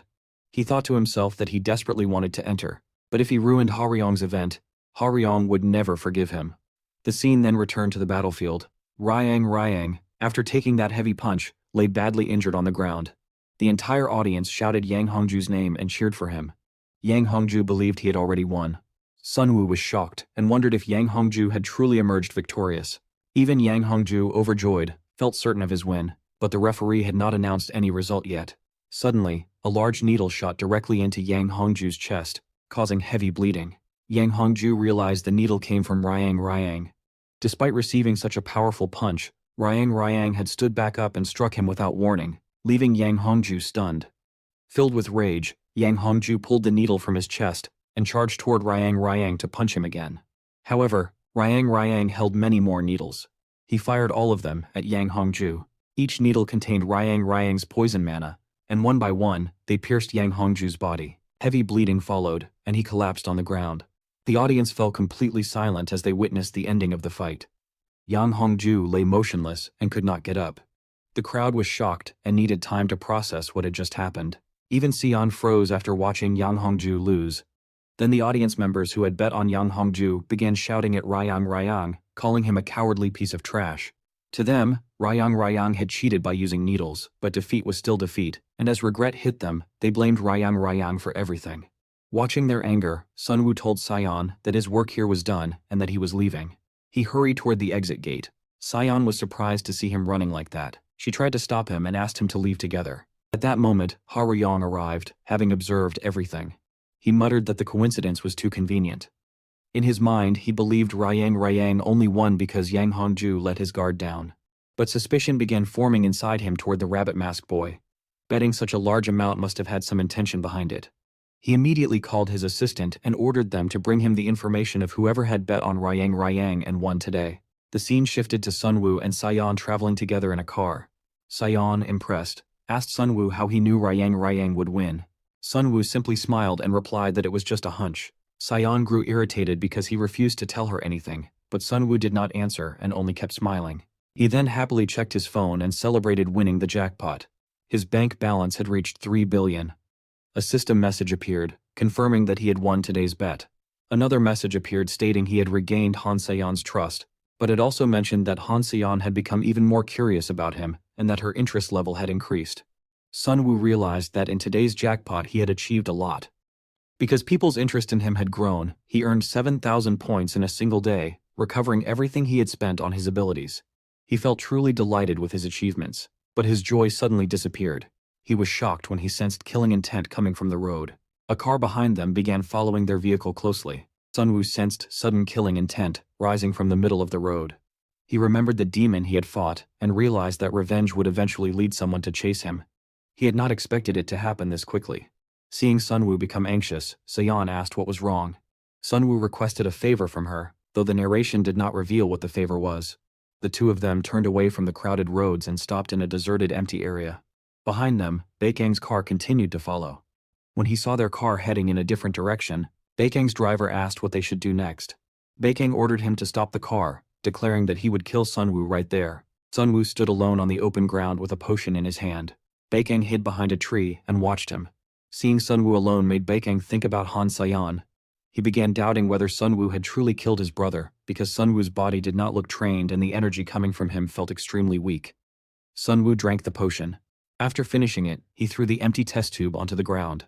The taste disgusted him, but he still drank all of it, then called Baekang out.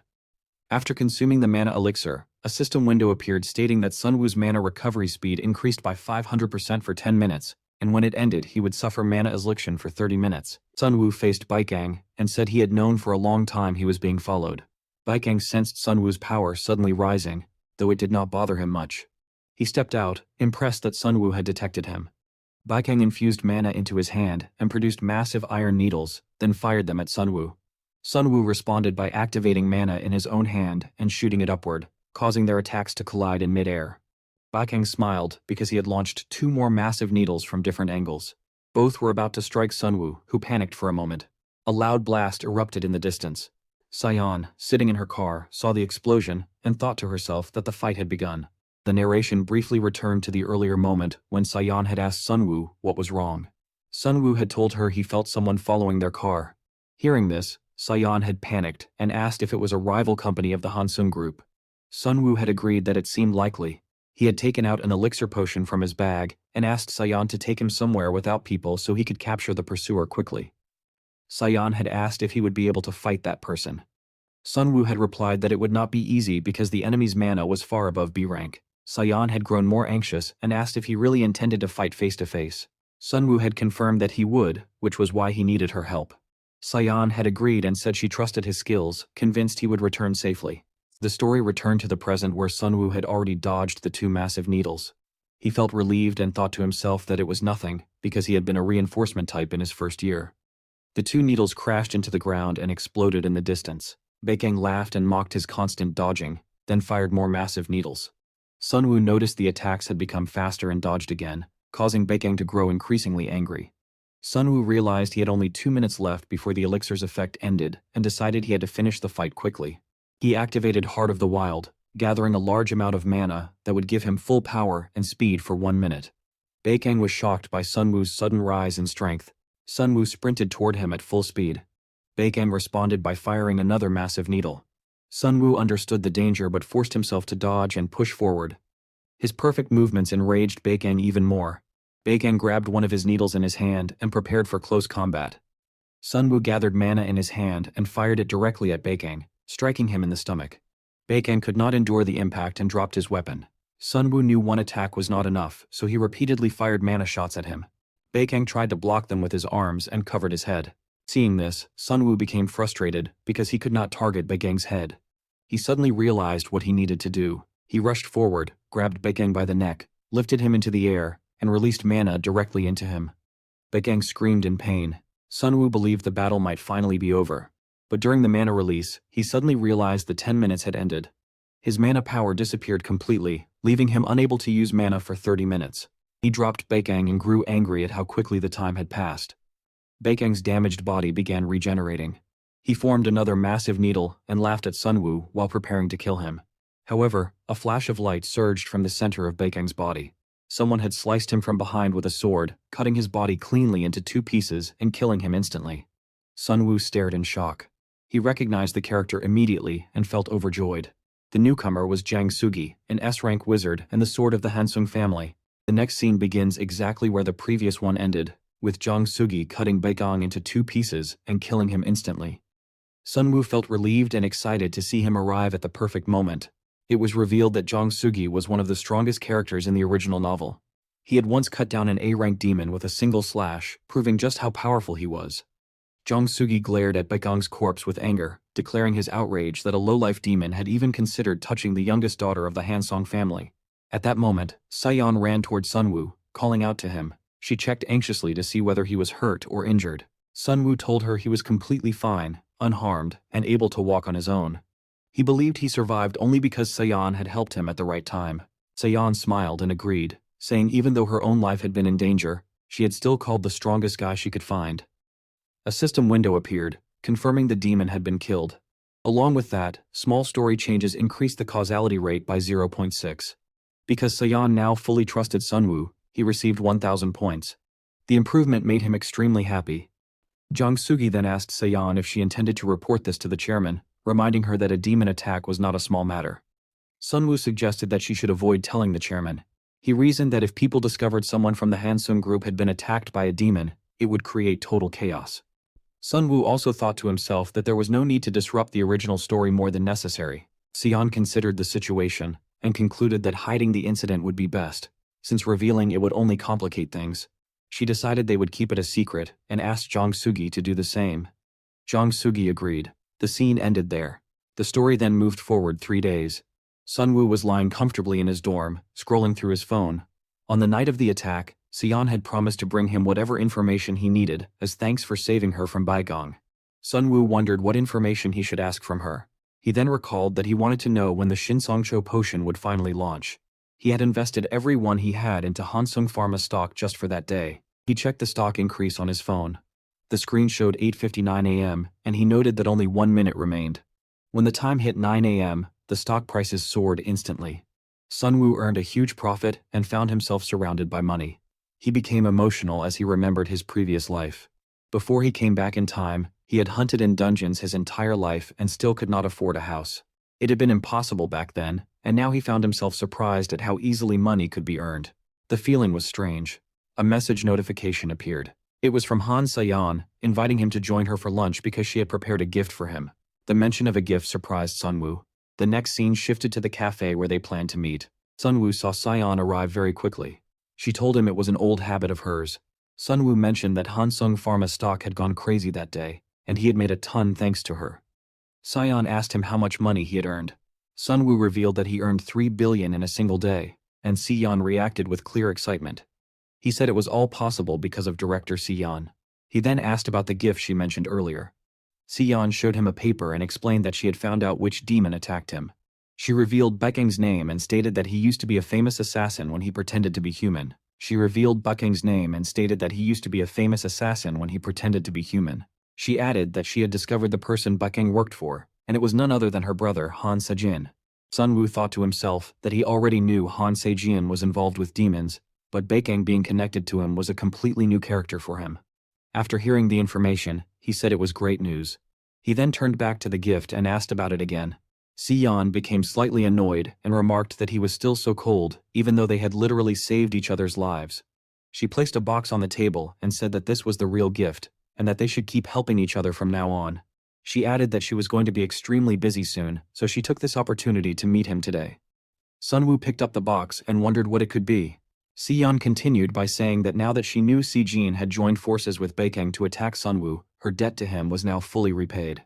She stated that she never liked keeping debts of any kind, whether it was a favor or a grudge. With that, she began to leave.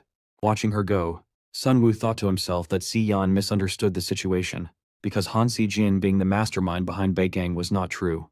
But he also knew Han Sejin was not a good person, and sooner or later, he would become a problem for her as well. He believed that using her to take Sejin down sounded like a good plan. He fell into deep thought, but Siyan suddenly called out to him, making him panic for a moment. She smiled and said she hoped he would like the gift because she personally chose it. Sunwoo thanked her and opened the box. Inside lay a beautiful expensive bracelet. A system window appeared, describing it as a mana alloy bracelet, an extremely tough bracelet infused with mana, rated SS in durability. It stated that a bond had formed successfully and awarded him 1,200 points. Sunwoo felt genuinely happy seeing such a wonderful gift. As he enjoyed the moment, another system window appeared. He was shocked to see that Siyan's curiosity toward him had increased even further, granting him an additional 1,500 points. The scene shifted 3 days later, where Ha Ryong was reviewing some papers in his room. Someone knocked on the door. Chong-hae entered, bowed, and said he was glad to meet Mr. Ha Ryong. Ha Ryong responded that they were meeting again after 10 full years. He asked if Chong-hae had come for demon conference business.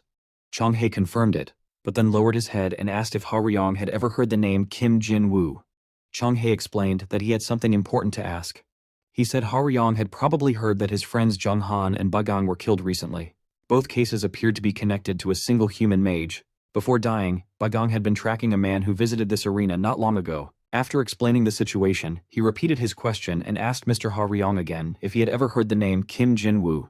Ha Ryong stared back at him in a cold, unreadable manner. Ha Ryong realized that Kim Jin-woo was most likely the same VIP he encountered at the underground entrance, the one who had placed a bet on Ryang. Chong-hae requested information about Kim Jin-woo and vowed to offer that man's blood as tribute to the graves of his fallen comrades. His dark eyes glowed with a red tint of rage. Ha Ryong became angry, releasing a black aura around his body. He warned Chong-hae that harming his client would bring severe consequences. Seeing his anger, Chong-hae panicked and apologized. He said that if Mr. Ha Ryong did not wish it, he would not touch Kim Jin-woo, and begged for mercy. Ha Ryong told him only to deliver the message from the 10 Demon Council. Chong-hae then revealed the information. At the sacred relic known as the Altar of the Prophet, a new prophecy had descended. It stated that the child bearing the fate of demon annihilation would awaken their power in their 18th year, and the Demon King would soon meet his end by their hand. Hearing this, Ha Ryong thought that the Demon King would continue to be a headache. He asked if there was any more information. Chong-hae continued.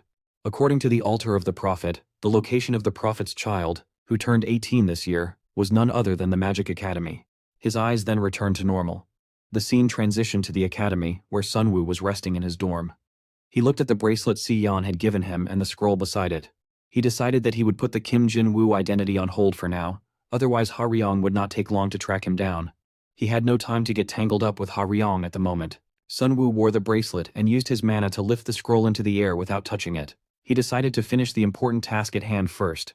He opened the scroll, and a system window described it as an enchantment scroll for Spell Shield, a barrier that blocked a single spell with a cooldown of 12 hours. The scroll vanished from his hands. Sunwoo suddenly remembered that the midterms were about to begin. He recalled that the midterms served as a proving ground where students demonstrated their abilities before various officials. While the event was pivotal for Lee Seo-jun's career path, the true significance lay elsewhere. The Prophet's Child, a being born with the power of demon annihilation and destined to become Lee Seo-jun's future comrade, was the key. Demons invaded the school at 4 p.m. to hunt the unawakened Prophet's Child, but their total annihilation at Lee Seo-jun's hands was the original flow of the story. Sunwoo thought that even if the scale wasn't huge, the episode held critical foreshadowing. He decided he needed to closely watch the Prophet's Child, not just Lee Seo-jun. The scene shifted to the classroom, where a teacher addressed the students and asked them to listen carefully. The teacher explained the details of next week's midterm schedule and added that there was one more announcement. The students were already frustrated. One of them complained about needing a break because the exams were overwhelming. A female student demanded that the teacher forget the announcement and talk about his first love instead. Seeing their reactions, the teacher remarked that their response never got old even after all these years. He reminded them that combat was training and training was combat. To prepare for the midterms, all second-year students would participate in free sparring sessions for the next few days. The mention of free sparring left Seo-jun slightly confused. The teacher added that anyone unable to find a partner today was free to observe or practice alone, and ended the announcement. Behind Seo-jun, Ara burned with anger, determined to defeat him. Watching them, Sunwoo became certain that Lee Seo-jun and Yu Ara would pair up for training just like in the original story. He felt relieved that the first stage was automatically cleared. Then he noticed that not a single person had approached him to partner up. He stood alone on the training ground while others paired off and began practicing. Sunwoo understood that this was expected. Even though he had shown talent by solving the barrier in the dungeon, most people still believed he was useless based on his performance during the ceremony test. It did not matter, because he had already chosen his partner. He looked toward Yoonha, who stood alone, looking sad. Meanwhile, Seo-jun tried to dodge a fire attack. He avoided the flames at the last moment, realizing he would have been burned alive otherwise. Yu Ara taunted him and declared that if he could not do better, the #1 spot would belong to her. Seo-jun raised his sword again, insisting that he had not given up. Both prepared to resume their fight. At the same time, Yoonha trained alone in an empty room. She watched through the window as Seo-jun and Ara fought fiercely for their top ranks. She felt impressed by their determination. She summoned mana to her hand and reminded herself not to let frustration overwhelm her. Comparing herself to geniuses only caused pain. She recalled standing on the field earlier when one student asked another about partnering with her. The student revealed her rank was 82. Hearing this, the boy immediately rejected her. He claimed she knew theory well but was terrible in practice. Yoonha heard everything and felt deeply hurt. The boy continued, saying he pitied students like her because her talent did not match her intellect, though she was a nice person. Remaining silent, Yoonha listened to every word. Feeling miserable, she slipped away into the academy training room to practice alone. In her memory, she fired her mana at a wooden doll. The attack failed to leave even a scratch. Her mana faltered badly, and frustration took over. She complained about trying repeatedly without success. At that moment, Sunwoo approached her and evaluated her ice materialization as flimsy. His presence surprised her. Sunwoo remained calm and explained that her ice lacked coldness and that her accuracy was terrible, proving her fundamentals were weak across the board. His observation left Yoonha stunned. After stating this, Sunwoo accepted responsibility for his actions. He thought about how, in the original story, Yoon Ha-young should have reached rank 6 by now thanks to Lee Seo-jun's guidance during the last dungeon exploration. But because he interfered, she missed that opportunity and her growth stagnated. He told himself that even though Yoonha was a total mess at the moment, staying with him would allow her to at least pull her own weight. He resolved to help her improve no matter what. Yoonha suddenly pointed at him and accused him of being just like the others. She believed he was trying to crush her self-esteem so she would follow his instructions, especially since he had no skills to prove himself. Sunwoo reacted with surprise. He told her she might be saying that because she had no response to anything he pointed out. His words made Yoonha uneasy. As she walked away, she said that during the dungeon exploration she thought he was a good person, but now she believed she was wrong about him. Sunwoo panicked, thinking he might have treated her too harshly, and tried to explain himself. Yuna stopped him and said that if that was the case, they could settle everything through a fight. She challenged him, wanting to see how impressive the school's dead last truly was. She stepped forward in anger, and Sunwoo's mood shifted instantly. Feeling excited and confident, he accepted the challenge with a smile. Sunwoo is just starting to feel pleased when Yuna suddenly unleashes an ice attack at him. The blast shooting past his side. She signals that their match should begin immediately and continues to launch a series of ice attacks. Sunwoo keeps dodging each strike, thinking to himself that the moment he got serious, the intensity of the manifestation changed. He asks Yuna how long she plans to attack in the same way, and notes that her pattern is too simple. He reflects that ice attacks are powerful, but if she does not use them differently, she can never truly understand her talent. His words irritate Yuna, and she decides to attack him with a new pattern. She forms a massive ice spear, surprising Sunwoo with its size. She fires it at him, and he dodges again by leaping into the air. The spear crashes into the floor with immense force. Yuna becomes impressed by her own power, realizing she had seen no improvement during earlier practice, yet suddenly produced such an incredible attack. As the spear shatters into countless pieces across the floor, Sunwoo stands on the frozen surface and watches her. He thinks that for someone to demonstrate their ability, they need proper stimulation, and provoking her had been the right choice. A satisfied smile appears on his face. Yuna, confused by her own power, forms another strike. She wonders how long Sunwoo plans to dodge and suspects he might not want to spar with her seriously. She launches her next attack. Sunwoo dodges again and points out that immature manifestation-type mages share a common trait. He jumps from the giant ice structure toward her, gathering mana in his hand, and concludes that such mages are easy to subdue once someone gets close. Yuna panics when he suddenly appears before her but quickly creates an ice barrier. Sunwoo shatters it in one blow with his mana. His mana is just about to strike her, leaving her shocked, but he disperses the energy at the last moment. He smiles and considers it a good spar. Shaken by the sudden assault, Yuna sits on the floor and accepts her defeat. She feels slightly disappointed and thinks she may truly need to learn magic from him. Sunwoo offers his hand and believes she simply never learned how to draw out her own talent. He decides to help her bring that talent out and asks if she wants to train with him. She is taken aback but agrees with a handshake, saying she can trust him and believes he can teach her better. Because of his actions, her interest in him grows even more. The scene shifts smoothly to their training session. Sunwoo holds an ice piece and explains that from now on, she will begin attribute adaptation training, the foundation of all magic. He states that all magic begins with adapting to each attribute. He hands the ice piece to her, and continues explaining that adaptation means understanding the attribute, and this understanding determines the ability to manifest magic. Yuna listens attentively. He simplifies his explanation by saying that without the basics, no matter how much one practices, their skills will not improve. Yuna replies that she knows what attribute adaptation training is, but she has never heard of training done in this way. The story transitions inside the academy, where Yuna now stands in a circular pit-like area, surrounded by countless ice pieces as her training begins. Yuna begins to struggle, becoming increasingly distressed by the training. Sunwoo returns with even more ice bags and approaches her with an unsettling calm. He tells her that feeling the attribute with her body is the easiest and fastest method, and he insists she must quickly get used to it. The narration shifts to another location, where countless human corpses lie scattered across the ground. Black energy gathers above them while Chung-hae checks with his men to confirm everyone has assembled. One of them reports that the main force active around the Mage Academy has been gathered, just as ordered. Chung-hae informs his comrades that the time to infiltrate the school and search for the Child of Prophecy has been set for next week. According to an inside collaborator, the Academy's security becomes lax during the midterm exam period. One comrade reacts with excitement, relieved that the long-awaited moment has finally come.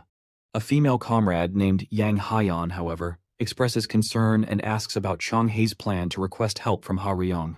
Chung-hae explains that the plan failed because Ha Ryung claimed to have more important business than matters concerning the future of their race. Yang Hayan panics, insisting it is impossible to kill the Child of Prophecy with only 4 B-rank mains.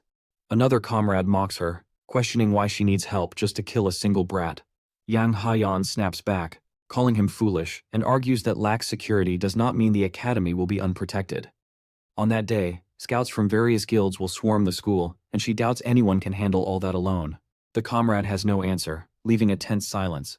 Chung-hae breaks it by agreeing that the situation is difficult, but he explains that everything changes if they trap those who might intervene. He gathers mana in his hand and creates a massive barrier around them, startling his comrades. Despite their fear, they smile with anticipation.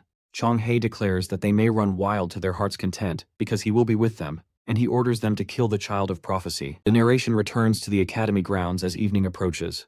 Yuna is still undergoing training, enduring the strain. Sunwoo motivates her by reminding her that the attribute comes first, then the form, and he instructs her to remember the sensation of ice with her whole body so she can imagine ice even when none is present. Yuna focuses, gathering ice mana in her hands, shaping it carefully, and then recreating the giant ice spear. She becomes overjoyed, proud of her talent and effort, and thrilled by her progress. Sunwoo watches her with satisfaction, thinking that improving this much after only a few days is remarkable. He tells her he already knew she would be able to recognize her own talent. At that moment, a system window appears, indicating that Yunha is beginning to trust Sunwoo, granting him new points. Yunha herself admits that she now trusts him far more than before and begins addressing him as her teacher. Sunwoo asks if she can endure a little longer inside the ice-filled circle. Yunha, excited, requests even more ice. Her entire body has turned red from the cold, and though Sunwoo can tell how much pain she is in, he knows the training is necessary for her improvement. He returns with another ice bag, determined to help shape her into someone worthy of becoming Lee Seojin's comrade. He continues adding ice as Yunha screams from the pain but remains standing within the freezing circle. From a distance, someone watches Yunha's harsh training in secret, observing every moment without revealing their presence. The person watching from the distance turns out to be none other than the class representative, Seo Yoon. She becomes shocked as she witnesses Sunwoo performing such harsh actions toward Yunha, and assumes it is school violence. She immediately considers reporting it to a teacher. Before she can move, Teacher Lee appears behind her and remarks that it is always beautiful to see talented students grow. Seo Yoon nervously points out that they are dealing with seniors from the second year. Teacher Lee explains that she is aware of attribute adaptation training and knows how difficult it can be. Seo Yoon becomes surprised upon hearing that it is actual training. Teacher Lee then reveals that she once witnessed this method long ago, and Yunha has improved her mana manifestation in a short time. She finds this impressive, but what amazes her more is the judgment of a student who instantly recognized a friend's problem and guided them through it. Seo Yoon realizes that Teacher Lee is referring to Sunwoo, her senior, though she mispronounces his name again as Kim Sun-woo. Teacher Lee is surprised that Seo Yoon knows him, since she believed Seo Yoon only remembered top students. Embarrassed, Seo Yoon denies it. Teacher Lee continues, saying Sungwoo is a talented student with great potential, and it is good to remember his name early. Seo Yoon completes the thought by pointing out that he is currently at the very bottom of the school rankings. She questions when someone who always helps others will ever improve their own skills, believing that in the end people care only about results. Her words momentarily surprise Teacher Lee, who then proposes giving Sunwoo a chance to prove his skills and suggests they look forward to the upcoming midterms.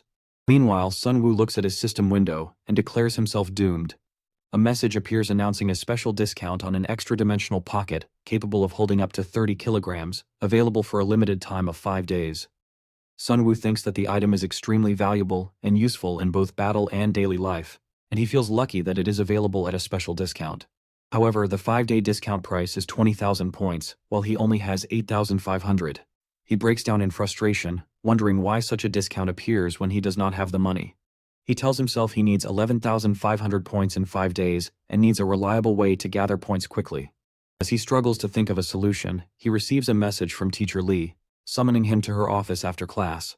When he arrives, Yu Ah-ra and Park In-won are also present.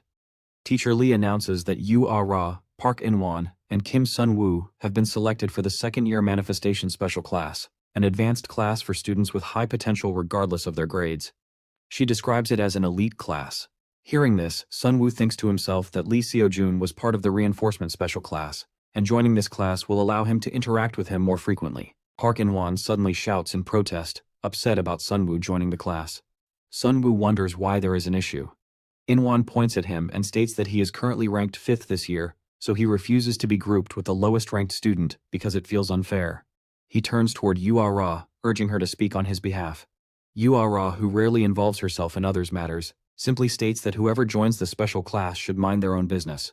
Her response disappoints In-won, who thinks that her attitude as rank 2 is why she has no friends. Teacher Lee then asks Sunwoo for his thoughts on In-won's objection. Sunwoo calmly replies that if his rank is the problem, he can raise it himself. Satisfied with his answer, Teacher Lee tells him to prove his skills in the midterms before joining the class. She feels excited to see how Sunwoo will climb from rank 80 to a higher position. The scene shifts to the day of the midterm exam. Sunwoo tells Yunha that if she follows him they will definitely win, and she eagerly agrees to follow him. An announcement declares that the second-year midterm will be a cooperative battle. Students will fight the summoned green giant with a partner. Its weak points can be exploited, but each one is located differently and is hard to identify. Most students earn good scores simply by surviving its attacks, but truly skilled geniuses sometimes defeat the monster completely. The first match begins with Rank 1 and Rank 2. Yu-Ah-Ra and Seo-Jun work together against the goblins, with Yu handling defense and Seo-Jun managing the attacks. Their performance impresses the audience, who begin praising the pair. Soon after, Sun-Woo and Yoonha take their turn. Sun-Woo tells Yoonha that the two of them will raise their ranks together, and Yoonha remains confident.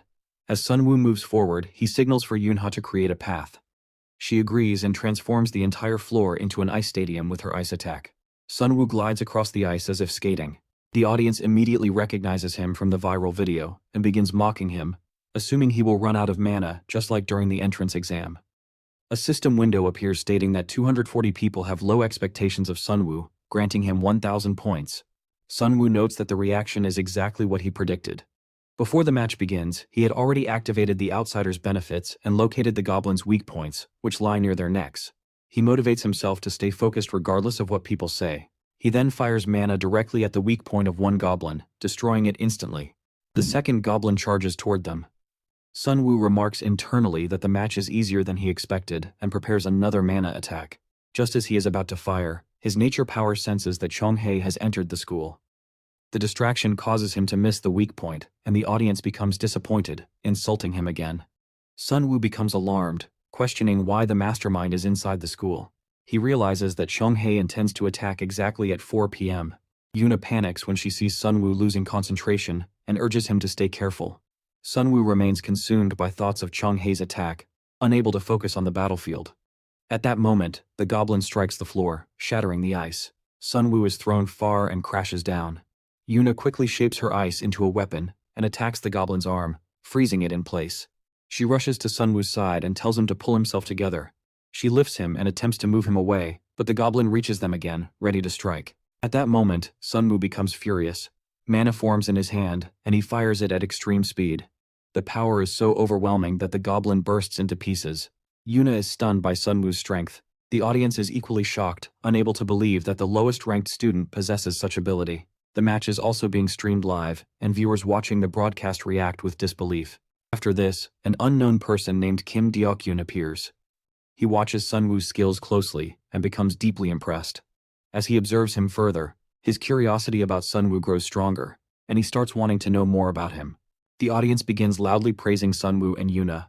Yoonha, overjoyed, embraces Sun-Woo and celebrates their victory, but Sun-Woo barely pays attention.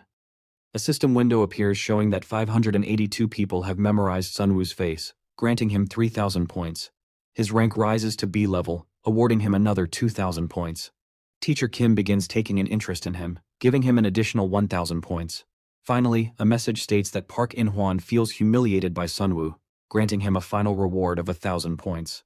Sun-Woo becomes stunned, realizing that the exam no longer matters to him. He looks at the clock and notes the time. He understands that due to his earlier actions, many events in the original story have changed.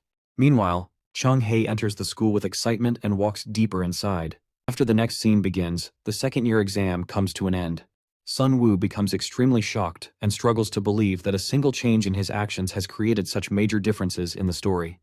He realizes that if the plot is shifting like this, then the method to save the school will also have to change.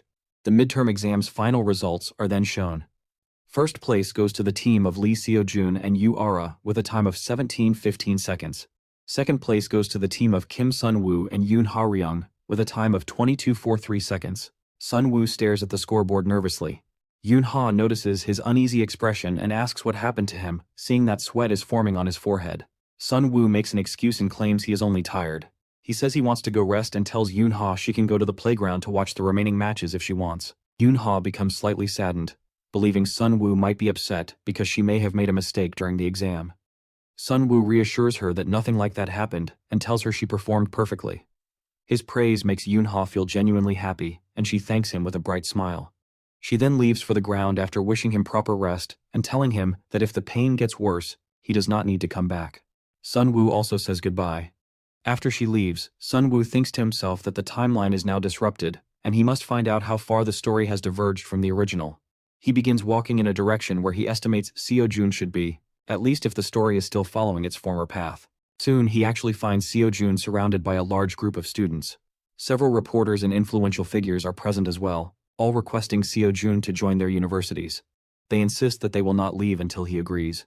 Many of them hold banners filled with hope, and this overwhelming crowd makes Seo-jun anxious. He tries to explain that he is only 18 and hasn't even completed his academy studies, so he cannot join them. Hearing this, they begin offering him their business cards, telling him to contact them once he finishes his studies. Some of them say they came only to see him in person. At that moment, Sunwoo approaches and calls out to Seo-jun, as if he has been looking for him. The entire crowd shifts their attention to Sunwoo, and even Seo-jun looks toward him. Sunwoo lies smoothly, saying Teacher Jang has been calling for Seo-jun because he wants to talk about his grades. The audience recognizes Sunwoo and begins mentioning his battle, praising his performance. Seo-jun notices Sunwoo's smile and realizes that Sunwoo is trying to help him escape the crowd. Seo-jun quickly walks away with a smile, telling everyone he cannot keep the teacher waiting. The audience feels disappointed, assuming Seo-jun was about to accept their offers. To distract themselves from the letdown, they head toward the third-year battle to watch the matches. At this point, Jung Hyun-soo is seen standing with the same man who showed interest during Sunwoo's battle. Hyun-soo asks him what he thought of Seo-jun's performance. The man simply says it was not bad. It is revealed that he is Kim Deok-hyun, the leader of the Special Ops team. Hyun-soo begins praising Seo-jun, saying he displayed the skill worthy of Chairman Kim Jin-cheol's third disciple, known as the strongest wizard. Deok-hyun considers it carefully and responds that Seo-jun is not yet fully matured and lacks real combat experience. Hyun-soo reacts with surprise, feeling that Deok-hyun is speaking as if Seo-jun were already a part of the Special Force team. He reminds him that they only came to offer a scouting proposal. Deok-hyun scolds him lightly and asks why he came along in the first place. Hyun-soo explains he only wanted to thank Seo-jun for the Han River incident because he was too busy at the time to express his gratitude. He also adds that Seo-jun simply needs real battle experience. The moment experience is mentioned, Deok-hyun brings up Sunwoo's name. Hearing this, Hyun-soo gives his opinion, saying Sunwoo probably doesn't have good combat skills since he is ranked last in the school. Deok-hyun dismisses that logic, stating that the ability to instantly analyze weaknesses can only be built through experience. Hyun-soo becomes startled to hear such a statement from his senior. Then he laughs and questions how an 18-year-old could possibly gain that level of experience. Deok-hyun laughs as well and admits Hyun-soo has a point. Suddenly, Hyun-soo remembers the wizard who fought the demon during the Han River incident. He recalls Lee Seo-jun once saying that the wizard looked similar to Kim Sunwoo. However, Hyun-soo still cannot believe that an 18-year-old student could perform magic that powerful. Even with doubts, he thinks he should meet Kim Sunwoo. Meanwhile, Teacher Lee is seen inviting a few people somewhere.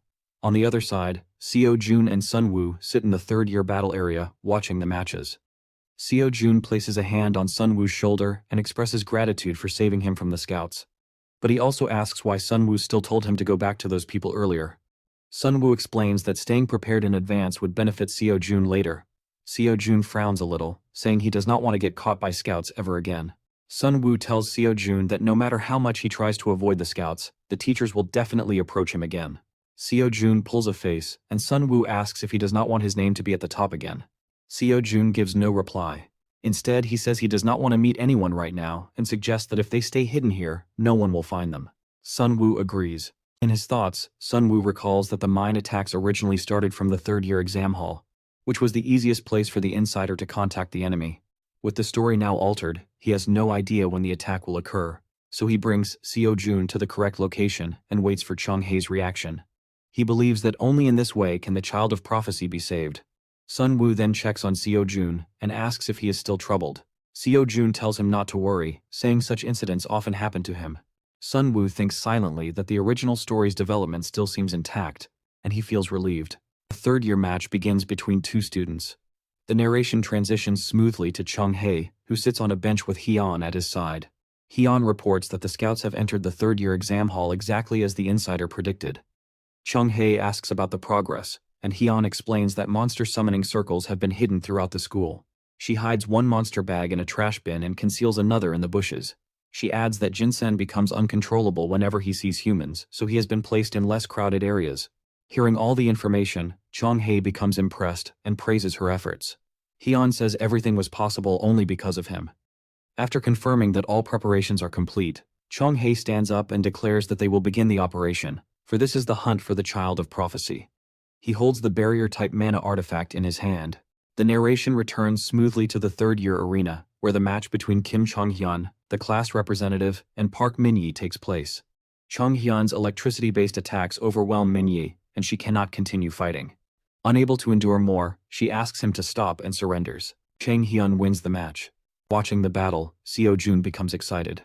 He loves third-year matches and praises his seniors, noting how Chang-hyun displayed textbook-level manifestation magic and how Park Min-yi moved with precision.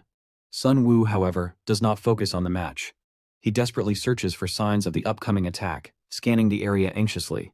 He tells himself that he has looked everywhere but still cannot find Chong-hae. The fear of what is about to happen begins to weigh heavily on him. Seo-jun notices Sun-woo's restlessness and asks whom he is searching for with such desperation. Sun-woo quickly makes an excuse, saying he is only checking to ensure no scout is coming to find him. Seo-jun laughs and says he will run into scouts sooner or later. Seo-jun then remarks that compared to the beginning of the semester, Sun-woo has grown tremendously. He believes everyone who saw Sun-woo's exam must have been surprised and asks how he became so strong so quickly. Sun-woo is about to respond when he suddenly freezes. A massive barrier forms around the stadium. Both Seo-jun and Sun-woo stare in confusion as the entire arena becomes enclosed by the glowing boundary. Sun-woo panics because such a barrier never existed in his previous life. The realization hits him with full force as the danger that was never part of the original timeline now begins to unfold. Inside and outside the barrier, people become extremely worried as they stare at the sudden formation. Some begin calling the teachers, believing that an accident during the fight must have caused the barrier to appear. A short distance away, a monster bag lies on the ground. The bag suddenly opens, releasing a bright flash of light that draws everyone's attention. From within that light, eyes slowly open. At the same moment, Chong-hae gives the order to begin the attack. Following his command, monsters emerge from the bag and immediately assault the surrounding humans. The speakers announce that monsters have infiltrated the school and instruct all students and visitors to evacuate to the safe zone. The announcement repeats as monsters spread outside the barrier and attack everyone in sight. Chong-hae secretly watches the chaos from behind a tree and enjoys the scene. In his thoughts, he notes that all teachers, scouts, and battle-grade mages have been sealed inside the barrier. If no one can help, he believes the Child of Prophecy will be forced to reveal himself. Suddenly, two individuals arrive and kill the goblins in a single strike. They are the same two Special Force members, Hyun-soo and Senior Kim. Seeing them infuriates Chong-hae, as he never expected Special Force members to appear at the school. Their presence gives the surrounding people a sense of hope. A teacher informs Seo-jun that the Special Force came to watch his match, but they are now holding back the monster group and rescuing civilians. Seo-jun becomes thrilled at the idea of meeting Senior Kim. The teacher reassures him that once the barrier is removed, they will join the rescue immediately and tells him to trust his teachers. Hearing this, Sun-woo feels slightly relieved. He thinks that if the task force joins, the situation can still be overturned, but he cannot figure out how to break the barrier. Outside, the Special Force continues eliminating numerous goblins together. Meanwhile, civilians panic because of the barrier trapping everyone. The in-charge teacher, Kim Yoon-jin, asks the crowd if any A-rank wizard can step forward, explaining that breaking such a barrier requires an A rank. The citizens respond that no A rank is present because high-rank support types are extremely rare. Teacher Kim becomes stressed and urges everyone to keep looking, since they have already been trapped inside for 30 minutes. Their anxiety rises as no one knows when or how the barrier will break, and they cannot rely on only two Special Force members. Sun-woo observes the confusion and realizes that breaking this barrier will be extremely difficult. Chong-hae's magic barrier ranks among the strongest in the world. Sun-woo remembers the incident from his previous life and thinks that even in the original story, unless it was a surprise attack, Seo-jun could never defeat Chong-hae. He concludes that he has no choice but to try something himself. At that moment, someone steps forward claiming she can attempt to break the barrier. Sun-woo looks toward the voice and sees Tang Hyeon. She introduces her false identity and claims she is an A-rank wizard. Standing outside the barrier, she smiles and states she will help them break it. Sun-woo recognizes her instantly and thinks that even if she reveals herself as a demon, no one would believe her. Hyeon begins strengthening the barrier while pretending to break it. Everyone assumes she is weakening it, unaware that she is doing the opposite. She cleverly requests Teacher Kim's assistance, saying she needs help. Teacher Kim agrees.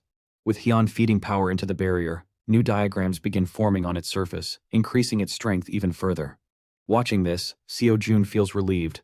He believes that at least the teachers are trying their best and thinks they should be out soon. Sun-woo immediately rejects Seo-jun's assumption. Seo-jun asks why he is refusing. Sunwoo grabs his arm and pulls him away, saying he will explain everything once they move farther from the crowd. The two begin leaving the area together. At the same time, Teacher Kim stands extremely close to the barrier, unaware of the danger intensifying around her. Hyun begins to feel doubtful. In her thoughts, she realizes something is off. Whenever she releases the barrier from one side, it locks again with a second layer from the opposite side. Teacher Kim soon notices the same pattern and understands that the barrier is not weakening but becoming even stronger. Among the citizens, Chong-hae observes Teacher Kim and thinks that the support-type teacher is unusually perceptive. He immediately senses that Teacher Kim is beginning to suspect Hyun, so he starts planning a way to remove her doubts. He gestures with his finger, causing one goblin to behave strangely. The creature suddenly runs in a specific direction, drawing Senior Kim's attention. The goblin charges straight toward Hyun, who pretends to panic. Before it reaches her, Senior Kim throws his spear and kills the goblin instantly. He approaches the fallen monster to retrieve his weapon and checks if Hyun is unharmed. Hyun thanks him for saving her. Senior Kim notices that both groups were attempting to break the barrier from inside and outside at the same time. He becomes impressed by the effort. More goblins begin appearing, forcing Senior Kim back into the fight. Hyun-soo watches his senior continuously battling and assumes he must already be exhausted. Senior Kim rejects the idea, believing that if he ever becomes tired, he should return his Special Force senior badge. He steps forward again to continue fighting. Hyun-soo moves in to support him. He tells Hyun not to worry and insists that he will protect her since he is part of the Special Force task team. Hyun accepts his words and turns away with a polite thanks. Meanwhile, Sunwoo leads Seo-jun toward the opposite side of the school grounds. Seo-jun becomes confused and asks why Sunwoo brought him there. Sunwoo explains that the area is empty, making it easier for him to break the barrier without interruption. Seo-jun questions the ongoing release attempt at the front gate. Sunwoo then reveals Hyun's fake identity and explains that she is actually a demon. He clarifies that she is pretending to release the barrier while secretly reinforcing it. Seo-jun is shocked and insists they must immediately inform everyone. Sunwoo stops him, saying he has no evidence to prove such a claim. Seo-jun quickly suggests that Sunwoo should prove it himself, reminding him that he has already received a special class offer and that exposing this truth could raise his rank even higher. Sunwoo responds that no one would believe him. Instead, he proposes breaking the barrier personally, after which Seo-jun can inform everyone about the demon. Sunwoo states with certainty that if a world-class genius says it, everyone will believe it. Seo-jun becomes surprised by his confidence but eventually agrees. He then asks if Sunwoo can actually break the barrier. Sunwoo immediately begins forming magical diagrams. A system window appears, stating that the formula is being interpreted. New diagrams begin forming across the barrier surface, astonishing Seo-jun. On the other side, Hyun notices the barrier thinning and becomes shocked. Chong-hae also reacts with disbelief as he watches his great demon barrier weaken. Sunwoo completes the formulation and finishes the process of breaking the barrier. He admits that he never expected it to be this easy. Seo-jun remains stunned by Sunwoo's abilities. Sunwoo urges him to quickly reveal the demon's identity to everyone. Seo-jun agrees but asks one question before leaving. He wants to know why Sunwoo hides his skills when people would acknowledge him if they knew how powerful he truly is. Sunwoo answers that what he has is enough for him and requests that Seo-jun keep everything Sunwoo has done today a secret. Elsewhere, Chong-hae grows furious with Hyun, believing she failed to maintain the barrier properly. Hyun panics internally, insisting to herself that she followed the plan exactly. She cannot understand how such a miracle suddenly occurred. Moments later, the other teachers arrive and praise both Hyun and Teacher Kim. The academy staff draw their magical weapons and announce that they will take control of the situation together. Watching them move as a unified group, Hyun becomes deeply shocked. All the teachers gather on the battlefield and begin fighting the goblins. Teacher Jang uses his spear with practiced ease and kills multiple goblins in a single strike. He then channels mana into his hands and punches the monsters, sending them flying across the ground. Teacher Lee summons thunder in her palms and defeats a large number of goblins with her lightning attacks. Teacher Jang admires her technique and applauds her clean finish. Teacher Lee returns the praise, acknowledging that his one-hit skill remains as impressive as ever. Hyun-soo arrives and thanks all the teachers for their support. Teacher Jang expresses that witnessing the skills of the Special Operations Unit in person is an honor. Senior Kim steps forward and reminds everyone that they still do not know where the mastermind behind the disturbance is hiding. He explains that they must regroup and begin a full-scale search immediately. At that moment, Teacher Kim steps ahead and looks directly at Hyun. She states that she does not know if the person she suspects is the mastermind, but she has strong doubts about one individual. She approaches Hyun, grabs her collar, and demands to know why she was adding more layers to the barrier instead of thinning it. Teacher Zhang tries to calm her and asks Teacher Li why she is suddenly behaving this way. Teacher Kim points at Hyun and declares that she believes the girl is a demon. Hyun begins crying and accuses Teacher Kim of crossing the line.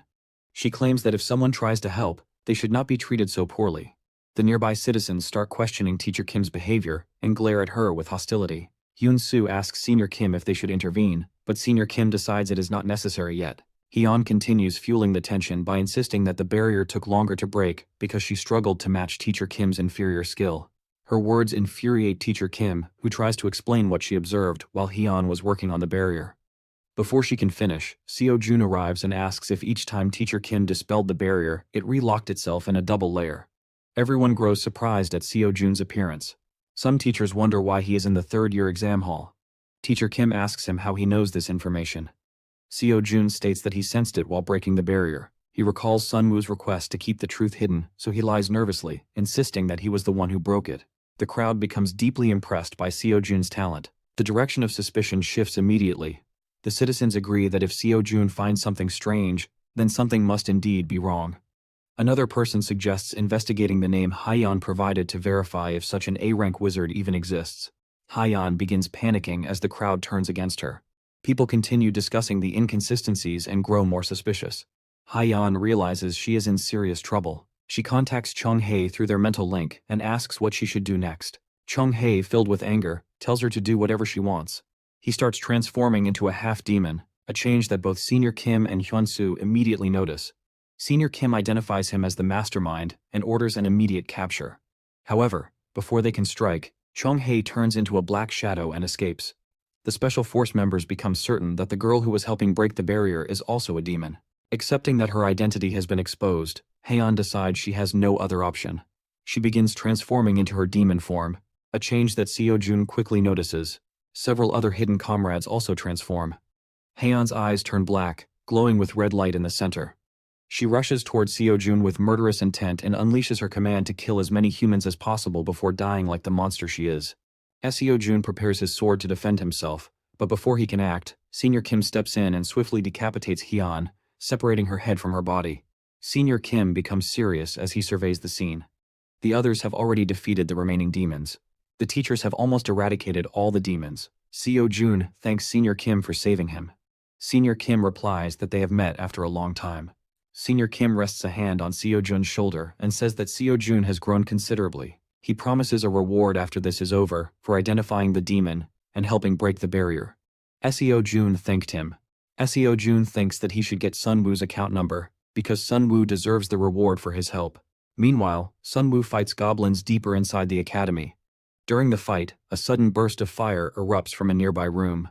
The fire frightens him greatly. Inside that room, Yu-ara lies badly injured and is using fire powers despite her condition. Yoon-ha sits terrified on the floor. The demon Jinsun, one of Chung Hae's comrades, observes Yu-ara and knows her background in detail. He expresses deep disappointment at Yu-ara's performance. He taunts Yu-ara about her potential compared to the genius who always ranks first. Yoon-ha trembles from fear and wonders if everything will end like this. She recalls training with Yu-ara when the goblins suddenly attacked.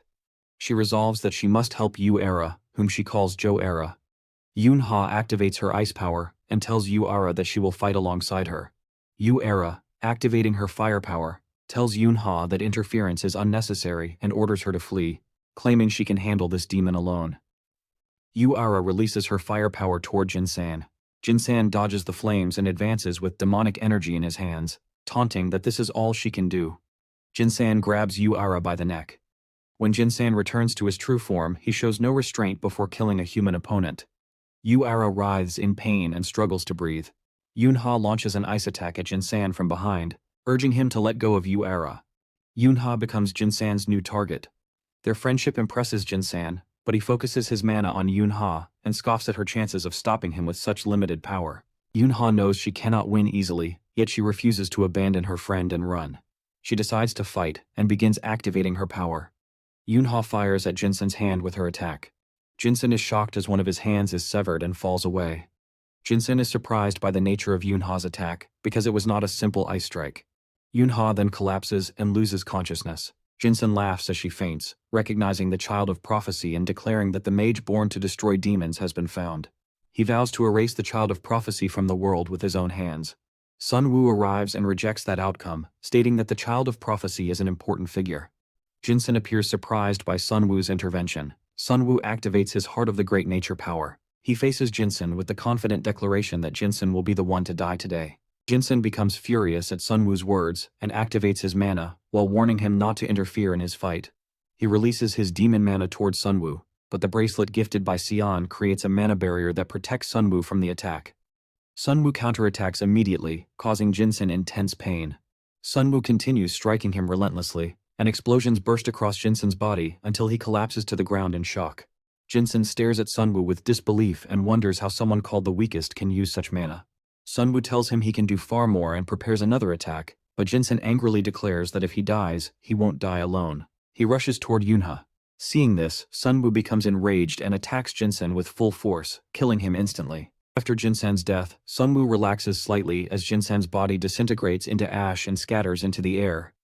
A system notification appears stating that B-rank villain Jinsen has been successfully eliminated and that causality has increased by 0.4.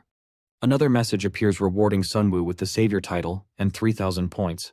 Sunwoo walks toward Yunha and thinks about her newly awakened power. He reflects that her awakening came earlier than expected, yet she endured it. He knows that demons destined to be her natural enemies will continue targeting the academy, and that Yoon Ha-young and Lee Seo-jun will grow stronger because of this. He looks toward Yu-ara and includes her in that thought as well. Sunwoo feels happy knowing that because of this battle, the students and teachers survived. The scene shifts to social media, where an article is posted with photos of Seo-jun and Yu-ara, titled, "A Demon Attacks the Magic Academy." Lee Seo-jun, Yu-ara, and 2 other students defeat a demon. Yu-ara reads the news, turns off her phone, and becomes extremely troubled because being treated like a hero feels pathetic to her when she believes she barely did anything. She lies in her hospital bed while Yunha, also admitted, questions her reaction. Yu-ara rudely tells her to return to her own bed, but Yuna insists that Yu-ara protected her from the demon. Yu-ara responds by thinking about how she embarrassingly passed out. She adds that her injuries are minor and the school is overreacting. Yunha smiles and reminds her that the school simply wants her to rest, especially since the exams are over. Yu-ara then mentions that she heard Yunha fought the demon while she was unconscious. She asks Yunha why she didn't run away when she had the chance since they were not close enough for such a risk. Yunha blushes slightly and says anyone would have done the same in that moment. She explains that when she was alone, someone once helped her, and she wanted to be that person for someone else. As she says this, she remembers Sunwoo. She tells Yu-ara that this memory gave her the courage to stand against the demon, and she adds that it is okay to rely on someone when things become difficult. Yu-ara is taken aback by her sincerity and becomes emotional as memories rise in her mind. A flashback shows Yu-ara's home burning in flames. Her parents are severely injured, yet beg the rescuers to save their child. Young Yu-ara watches helplessly as she loses both her parents and her home. The trauma leaves a deep mark on her life. Returning to the present, she responds coldly and insists she needs no one's help. Yuna speaks gently and tells her that this time, it is okay to say thank you. She then reveals that if Sunwoo hadn't come to save them, neither of them would be alive. Hearing Sunwoo's name, Yu-ara becomes shocked and asks what she means. Yuna tells her to ask Sunwoo herself. Sunwoo enters their hospital room at that moment and asks if the two are all right. Yu-ara demands to know why he came. Sunwoo explains that he came to give her something. He hands her a paper containing the demon subjugation reward of 5 million won, stating that it is her share. Yu-ara is surprised and questions why he is giving it to her since she knows Sunwoo killed the demons. Sunwoo, embarrassed, says he knows that too. Yunha examines the achievement paper, and as she touches it, a light shines from it, leaving her astonished. Sunwoo explains to Yu-ara that when he arrived, the demon was already critically weakened thanks to her firepower and Yoon Ha-young's support. He believes the full credit should belong to Yu-ara and Yunha, because once the demon was weakened, he could easily finish it. The effort to weaken such a strong demon had been done by both of them together. Yunha agrees with every word he says, while Yu-ara silently tries to process his explanation. Sunwoo then asks her to accept the money, but Yu-ara gets out of bed and says she cannot take it because winning with someone else's help makes her feel embarrassed. She walks away and tells Sunwoo to divide the money between Yunha and himself. After trying hard to speak, she blushes and thanks him for saving her. She quickly closes the door in their faces. Sunwoo stands there in surprise and wonders if his plan to get closer to Yu-ara through Yunha will actually succeed. He becomes confused until a system window appears stating that Yu-ara's interest in him has increased. It records Yu-ara's affection at level 1 and rewards him with 2,000 points. Sunwoo becomes even more shocked. Yoonha comments on Ara's behavior and says she is acting that way because she is embarrassed, since Ara's pride is strong. Another notification appears from the discount pocket. It announces a special discount for a spatial pocket that can store up to 30 kilograms, available for 1 day at the 50% off price of 20,000 points. Sunwoo now has 20,000 points due to the midterm attack, so he can finally afford it. Meanwhile, Ara walks through the hospital hallway thinking about Sunwoo. She knows he lied about the demon already being weakened because she remembers that before she fainted, the demon was still incredibly strong. This confirms that Sunwoo defeated the demon with his own strength. She continues thinking about how someone who wasn't a manifestation type or a support type suddenly displayed talent in every field like a prodigy. She remembers Yuna's performance during the goblin fight and thinks about Yuna's statement that Sunwoo had helped her greatly. These thoughts lead Ara to wonder why Sunwoo lives such a low-key life despite such abilities. She concludes that for people their age, the only reason to hide one's power would be something painful. She begins to suspect that Kim Sunwoo might have also lost his family and is hiding his true power while pretending to enjoy a normal life. The scene shifts back to Yuna and Sunwoo. Sunwoo asks her if she has told anyone about that. Yuna smiles and says she hasn't told anyone. It is revealed that Sunwoo had already warned her through a message not to tell anyone about her power. She remembers the message and repeats that, just as teacher Sunwoo said, attracting attention now would only make training harder. She adds with excitement that she wants to study her power herself, a power that defeats demons. Sunwoo becomes pleased to see her so motivated and tells her that's the spirit. Sunwoo thinks privately that compared to the original story, Yoon Ha-young awakened her demon-slaying power about a month earlier. Even if she is inexperienced, building her strength early will greatly help in the future battle against the Demon King. With this early development, he believes he can safely raise one of Seo Jun's future companions. He then tells Yoonha he will make her a training plan and that they should work on it together. He tells her to ask him anything she is curious about. Yoonha becomes flustered. She lightly grabs the cloth of his sleeve and says she wants to tell him something. She then asks if he ran straight to the training grounds the moment the barrier was lifted because of her. She blushes deeply and adds that during the midterms and during the attack, he always looks out for her. She begins to think Sunwoo might have special feelings for her. Sunwoo becomes startled and confused by her misunderstanding.